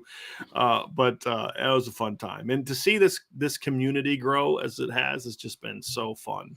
And there's because even in this chat, there's so many different type of people from different parts. We got truck drivers, doctors, people in the Navy, lawyers. We got all types of people, ladies. I was surprised to learn, when we did the live Jeremiah Love show, there was 3 ladies that came up to me, and their husbands were just kind of hanging around, and they're like, I don't really follow football, but the wives are like, man, I hope they get this kid, and they need to go get this one was like, they need a quarterback, and she's just going off on about needing a quarterback, and I'm like, amen, sister. I'm with you. You know what I mean? But why are you yelling at me? It's not my job.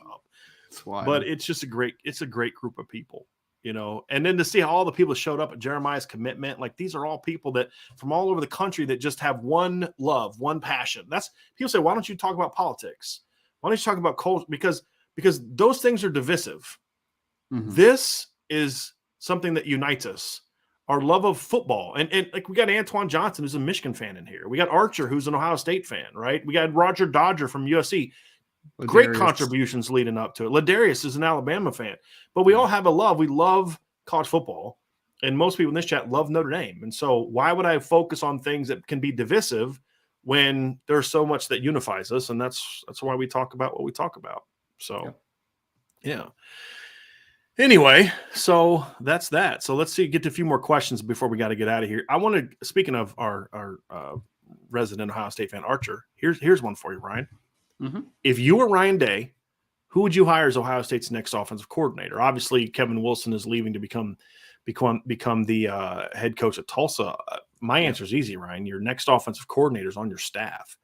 His name's Brian Hartline. You need to keep that guy on staff any way you can, right? So, yeah. I mean, because Day's still calling plays. So, right. Do you think that should change? I know there's been a lot of pushback and maybe he should give up play calling duties. I don't know. I think it's tough.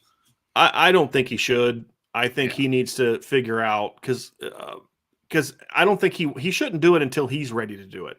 Right. Because otherwise he's just going to keep getting back involved and be like that guy like Brian Kelly was that just always had his fingers in it. And it's dude, you either need to be in or be out. You know what I mean? Sure. But, I think the thing for me is when I look at it, Ryan, is if he's willing to do it, then fine. But he's not willing to do it, in my opinion. Step one was find a defensive coordinator that can run the defense by himself. Mm-hmm. And then the next step is you need to figure out who you are as a football team and develop more to that. And I think he's still trying to find his way in that regard. I think this offseason is going to be a big opportunity for Ryan Day to kind of have some realization towards what he wants to do offensively. Because I mean, Brian, there's moments where I'm like, dude calls a really good game, and then there's moments where I just think that the balance just leaves, The Michigan game was one of the worst called games I've ever seen him have. Yeah. No creativity, no aggressiveness, no balance. And he coached scared. That's how I felt. He was coaching scared, in my opinion. Yep. So, I mean, but again, he is in the position he is at now because he was a really good play caller, right? He was a good offensive mind. So I do think you can get back to it. It's going to be interesting to see because you can't imagine how much uproar on the Ohio State side of things is, man. I've seen people calling for not only his head, but just you got to stop calling plays. Yeah. You got to stop calling plays. I'm just really? Isn't that why he is where he is right now? I think their issues are more about how they go about their business on a daily basis. I think that's what needs to change because he wants to be a tougher team. That's why he brought in Jim Knowles. That's why he hired Justin Fry. Yep. I just don't think he knows how to get the team ready for that on a daily basis. That to me is more the issue. It's like, I think he wants the right things. I just don't think he right now is understands the steps you need to take from January to March, and then in spring ball, and then from a Monday to Friday standpoint to get your team ready to go play, to hit people in the mouth. Yep. Whatever they're doing, they're a team that if you get into a track meet with Ohio State, good luck. You're going to need it. But the recipe that Michigan has found the last 2 years is best way to slow someone down. If I'm about to race Usain Bolt, the only way I can beat him is if I punch him in the face and you know what I mean? And then hope that it knocks him out so I can, you know what I mean? Like, you get the hyperbole that I'm doing here, right? He'd still I'd be like 30 yards down the road. He'd still get up and then beat me with a concussion. But you get the point that I'm making, right? Like, the best way to slow down that team is to punch them in the mouth. And we've seen this over the years. We've seen this throughout the years. What was the recipe that teams figured out with the St. Louis Rams? Right? Best way to throw off that offense, get physical with them. What did the Patriots do in the Super Bowl? Beat them up at the line of scrimmage. Because I can't run with Torrey Holt and Isaac Bruce once they get into their route. I got no chance. But if you can't get off the line, though, it's high law. Yeah, bingo. That's your point. Yep. Bingo. Yep. It's always been the case. Best way to beat this. What was Stanford's recipe against USC and Oregon? Beat them up. Beat them up. That's what you need to do. And so to me, because remember when Nick Saban got into the SEC, the SEC had kind of evolved. It had more of Steve Spurrier's influence than it had a power football influence, and he brought that back. Right. He made that the thing again, right? And he started to do it at LSU and then really took it to another level at Alabama. Because who had dominated the SEC before he showed up? It was Urban Meyer and his spread offense. And before that, it was Steve Spurrier and the fun and gun, right? And Steve Spurrier was still pretty darn good at that time because he was in South Carolina and went 11-2 in back-to-back years, running the same offense. So I think that's always the teams find that's always the best way is to just beat them up, right? Yeah. And I think Ryan Day has to understand that's always going to be your kryptonite until you can figure out a way to make your team tougher physically and mentally. You can throw the football and be tough. Absolutely. But it's harder. It's harder. It's harder for an offensive line to be physical when you're dropping back that much because pass blocking by nature is a passive trait. By nature, it's just a passive trait. And so I think that's something he needs to figure out. And he hasn't found the answer for that yet because Michigan has verbally and physically punked Ohio State twice now over the last year. Yeah. And basically talked trash to Ohio State the whole offseason, and Ohio State did nothing about it. That shocked me. I was floored by it. I did not see that coming. Probably the biggest surprise for me all season wasn't that Michigan beat Ohio State. It wasn't that Michigan pulled away late. It was that Ohio State showed no fight when Michigan punched them in the mouth. After what Michigan has said about you the last year, crazy. It really was, man. Crazy. And they've lost their complete identity in that football game, too, because they had been a better team at linebacker. They've been a better offensive line for the most part this year, and then they just reverted back. It was odd to see, but yeah, it'll be interesting to see what happens to Ohio State this offseason. No doubt. No doubt. I want to thank Remington Jeans for this comment. This is the best show for covering Notre Dame. Nothing against other shows, but they don't even compare to IB. You guys are so enjoyable to listen to. Keep it up. Thanks for everything you guys stand for. I appreciate that very, very much. And I appreciate you giving respect to other shows too, because there's some good people on this beat that I get along with. And it doesn't have to be, I like IB, so let's tear down the other one. Some of them need to be torn down a little bit because they're, but others are they're good people. It's just, I hope we do it better. Otherwise, what are we doing it for? Right. That's kind of always my goal is I still want to be the best. That's part of the reason I wanted to hire Ryan is he's doing a good job, but I think he wants to do a better job. I want him to do a better job. I want to do a better job. And we're always going to have that. And that's where our football background comes from. Is that, yeah, sure, I did a good job this year. I want to do an even better job next year, an even better job the next year. And we all have that. We all have areas where we can and need to get better. And but we think the foundation is strong, and we appreciate that so many of you believe that. So, yeah. Yep. You get the next one. Derek Galloway. What about Josh Burnham? He is a stud already, and that man right there can get to the quarterback. Well, in theory, Derek, we think he can. Yes. I think look, I'll say this. Two things can be true at the same time. Notre Dame, from what I'm told from multiple sources, loves Josh Burnham's upside. Loves it. But they're also at the point now where he is still kind of new to this position where they can't guarantee that he's going to be ready to be the guy next year. Right. So bridge that gap. And then if Josh Burnham beats that guy out, you're still pretty good. Right. Same thing at quarterback.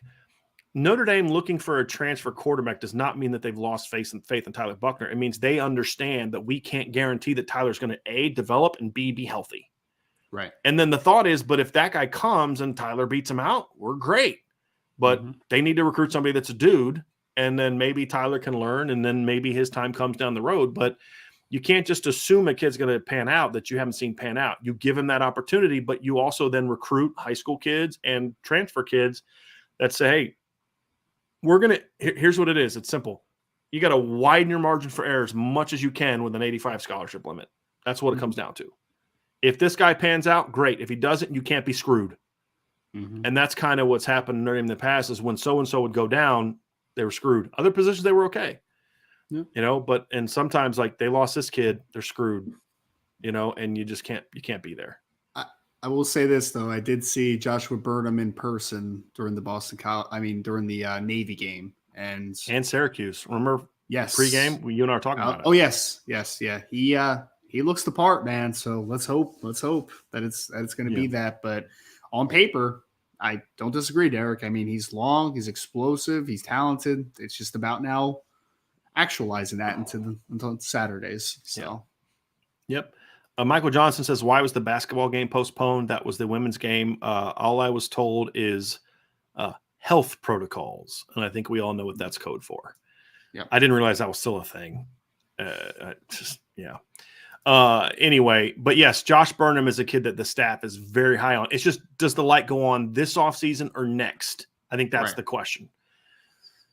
And we have one from Sly Fox. Is Tayshawn Lyon still a possibility, or has that ship sailed? I believe that ship has sailed. I know he listed Notre Dame in his top 4. I don't believe Notre Dame is looking at him right now. I can do some digging into that, but the last conversation I had a couple weeks ago was that wasn't going anywhere.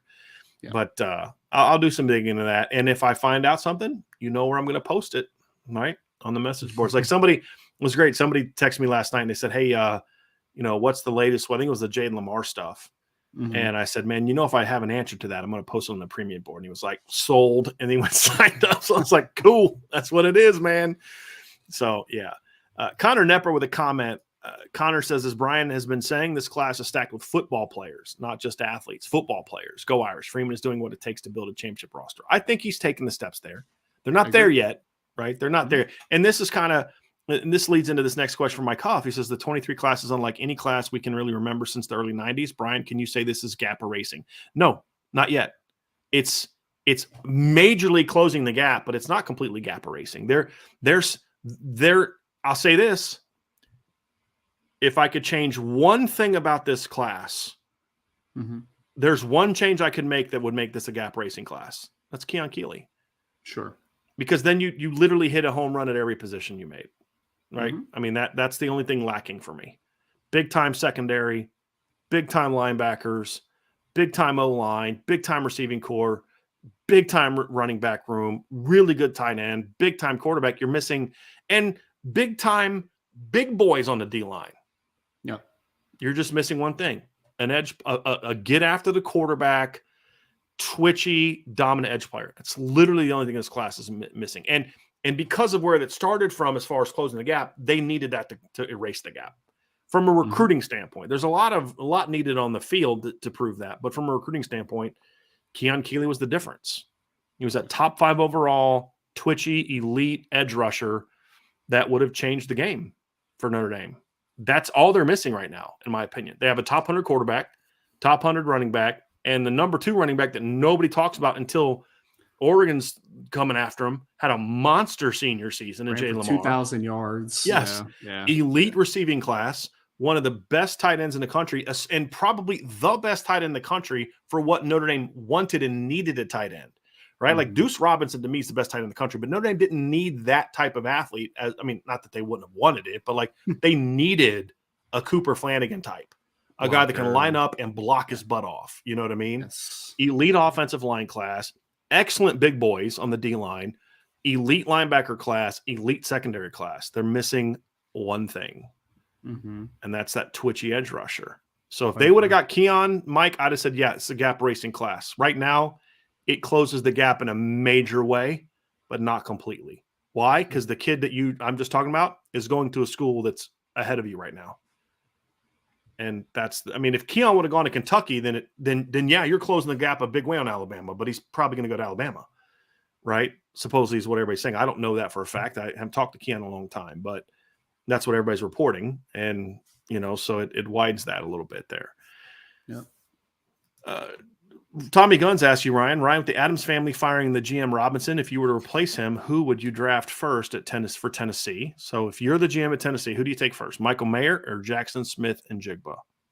Oh, Michael Mayer. I talked about this a little bit in the preseason, Brian. I like Jackson Smith and Jigba. I think he's a really, really good slot at the next level. I think he's a really good secondary arsenal. I think that he's a really good second option in offense in the passing game. He could be a high volume catcher, in my opinion. But Michael Mayer is a bona fide first round pick. I think that I can get other players similar to a Jackson Smith and Jigba in the second or third rounds. I do think I can get that. Michael Mayer, the drop off from Michael Mayer to whatever's next, whether that is Darnell Washington or Dalton Kincaid or whatever, is a massive drop off. So, it's easily Michael Mayer for me. I wouldn't even think much about that one. Yep. And for Tennessee as well, they just drafted Treylon Burks last year in the first round, who's been good when healthy, right? So they already drafted a wide receiver last year. Tight end wise, they just don't really have an answer at tight end right now as well. So. All right, next question as we get close to wrapping this up. Irish in Ohio says, Ryan, are you surprised by how many Notre Dame players have entered the portal? Sounded like more guys would have entered the portal by now, waiting until after the bowl game. I did not expect necessarily a mass exodus on the first day. There's some other kids that are trying to work through some things. There's some kids who are going to stay for the spring semester and get their degree and then enter the portal for next year later because they're going to get their degree first. So it's going to be over time. It's not the mass exodus that you're seeing from some other schools. It's going to be more in time. Yes. Yeah. Did you see? Brian, it was crazy. I saw Texas A&M yesterday had 16 players enter.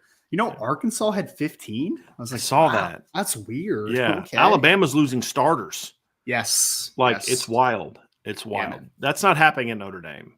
A lot of SEC schools are losing a lot of players right now. It's weird. Well, if you're these kids and I went to the school, we're going to see this more in the SEC, I believe, in the schools that buy kids. Because if a kid's willing to just make his choice purely for money, even if he plays, why would he? What you're going to see him do is you're going to say, okay, I'm going to get my big payday now, right, and then I'm going to jump on the portal again next year and start this process all over again, right. Makes sense. That's what you're going to see happen. That's just the reality of it. So it is what it is. That's why you have to make sure you're recruiting kids that are truly bought into to more than just the money. And, and it's like Notre Dame's like, if a kid, this is what I've been told. Notre Dame has no problem talking to kids about NIL. None. Sure. They lay out the plan, but when kids lead with that, they're like, no, this isn't going to work. It's a red flag. It's not going to work. And that's the thing is there's kids they've reached out to and they're like, well, what kind of NIL package are you going to reach? Okay, that tells me this. You're not coming here for the right reasons. If that's the only thing that I can do to get you here, then you probably best not to be here. It's not a good fit. Because that kid's leaving after a year if he's not playing. Right. And sometimes as we're finding with some of these SEC schools, even if they are playing, they're going to leave. Yeah. So, it's smart. Again, they have had plenty of NIL conversations with their current recruits, but it's more about here's what our NIL deal is. You come here. These are the opportunities that every student athlete gets. As long as you maintain your grades, you're guaranteed to get X amount of dollars because there is that happening in Notre Dame right now, from what I'm told. Every kid is going to minimum get X amount of dollars just by keeping your grades up, and Brady Quinn's talked about it. There's the other things that are part of it. And then beyond that, it's going to depend on, how much success you have as a player. Right. But we're not going to match that offer. You're coming here because you understand about what we can offer you academically, your future, football, and have an NIL package. Sure. And if a kid's not willing to buy into that, then this isn't the place for them, right? And so when a kid leads with that, they've had plenty of conversations. I mean, they're not afraid to talk NIL with kids. But if that's the number one decision maker for a kid, Notre Dame bows out and should, and says, hey, look, we'd love to have you, but if it doesn't work out, if you change your mind and your emphasis, come back, we'd love to have you. So we'll see. 8-Bit Indy Mailbag, do you still feel the Peyton Bowen situation is different than Amorian Walker last year? If he is telling the staff all the right things, why not just tell Oklahoma goodbye and end the circus? Look, I'm not going to get into all that. There's reasons why Peyton Bowen is doing what he's doing. All I can tell you is what we know. And what we know is what we reported and what we put on the message board. So I definitely feel the situation is different because I don't feel that Peyton Bowen – here's two big differences. As I said last year, I always felt that Amorian Walker viewed Notre Dame as a placeholder. I'm going to commit to them because it's Notre Dame unless something better comes along. I also felt like that he was not always upfront with Notre Dame on what he was doing and why. And from everything we have been told from both sides of this conversation, Peyton Bowen has like the first time he visited another school, he went just kind of with his brother, and Notre Dame was like, hey, just let us know, man. We're good. And from that moment, he's always been honest with them about what he's doing, where he's going. There's been no surprises, who's coming to see me, where I'm going to see. He's been honest with them. And so I think that there's a lot of assumptions that are happening right now that I want to wait to comment on until after signing day. Yeah. But the difference is I feel that the Bowen family and Bowen have always been honest with us, with Notre Dame. Mm-hmm. And so I'd never felt that way about the Amorian Walker situation. That's to me the biggest difference. And Peyton Bowen didn't commit to Notre Dame as a placeholder. He committed Notre Dame when he already was a top 50 prospect. Now, he wasn't the 5-star he is now, but it's not like he was ranked 250 like Keon, or not even in the top 100 like Keon, and then all of a sudden he blows up. It's a different situation. So I think that's another part of it too, to me, in my opinion. PA Irishman, this is great. Enjoying IB Nation all day on my early Christmas present from my amazing wife on the new 86-inch Samsung TV. Now I know kind of what I want to put on my Christmas wish list. Good night. That is awesome. That is 86. Awesome. Yeah, wow. That's nuts. That's awesome. That's like a little mini movie theater. I was about to say that's like a projector, man. Yeah, that's always been like a dream of mine to have like somewhere in my house. I have like the little theater, and of course I couldn't do that in my house because it's too small. But that would always be a cool thing to do. My in-laws have the big projector outside or whatever with the screen and everything. It's my sister does that. Yeah, they live out in the country, so they kind of do that. But they'll like hook it up to the back of the house, and like it's a big projector they pull down. Yeah, it's pretty cool. Pretty cool. But Ricky Harris says, hey, Brian, before you shut it down, can you tell me why Jordan Johnson hasn't seen the field at his new school? I've always been trying to see if he's going to play, and he never does. That's a good question. And from what I understand, I mean, he's at UCF, I don't know if he always right? puts, I don't know if he always puts in the work and to be where he needs to be. I think that's really what it boils down to. That's the only thing I've ever heard. I honestly haven't asked a lot, to be honest with you, Ricky, so I don't know. It's not talent. He's got talent. But he's not talented enough to where if he's not putting in the work, he's not going to get there. And sometimes you wonder, like, did his confidence get shaken during his year at Notre Dame? I don't know. There may be something to that, but it's a good question. It's a great comment here, Ryan. I'm literally laughing over here when I saw this. Robert Bishop says, does anyone else think that Cam Rising from Utah kind of looks like Ringo Starr? Do you know who Ringo Starr is, Ryan? I do. Okay. Yes. I'm pretty good with music stuff, man. Okay. Yes. That is really well done, Robert. Yes. Really, really well done. Yes. That is hilarious. Cam Rising also looks like he's like 50, but it's pretty funny. Yes. He does. He does. And when I heard him, after the USC game was the first time I ever heard him talk. It's not how I don't know. I don't know what he sounds like. Go listen to his post USC press conference. I'm not going to say anything because it's only going to get me in trouble. But just listen to him talk. Like, I might have to do that right now. Okay. USMA said, but no Top Gun, Ryan. He said music, not movies. He said music, yeah. Yes. The new Top Gun actually does have a pretty good score. Go ahead, Ryan.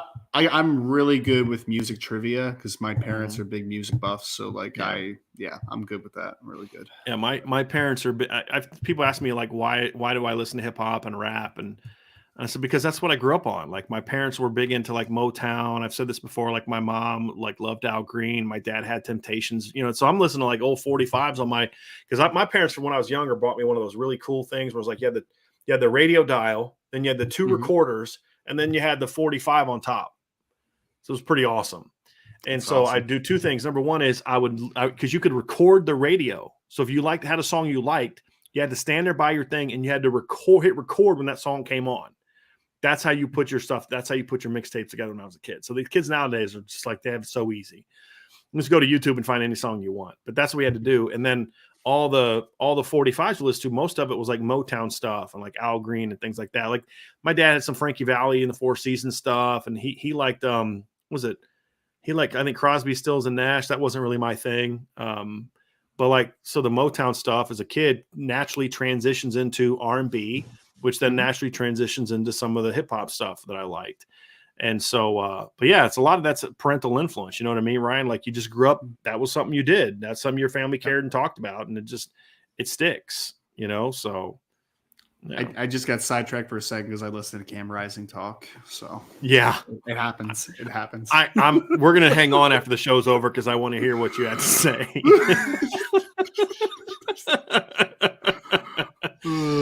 Oh my goodness gracious. So anyway, Ryan, I think that's it for now. It's been a long show. I gotta go check on my dogs. As I said, my wife's out of town this week. She's down in Tennessee, actually, at a conference. So she's down there for all you folks from Tennessee. My wife's down in your stomping ground. So if she gets in a pinch, I may need to call some of y'all to go help her out. But she's pretty tough Italian chick, so I think she'll be able to take care of herself. And her mom's with her, and I would not mess with her mom. So but anyway, that's going to do it for today's show, everybody. Thank you all so much for being with us. Big show, Ryan. It started with Brandyn Hillman committing to Notre Dame. Huge pickup. Obviously, right in the middle of our mailbag. Michael Mayer announced his intention to go to the NFL. Super happy for that kid. Just kind of watching him against USC, and at the end of that game, catching a touchdown, you're like, you know what? Like, Michael Mayer's career is going to end with him just balling.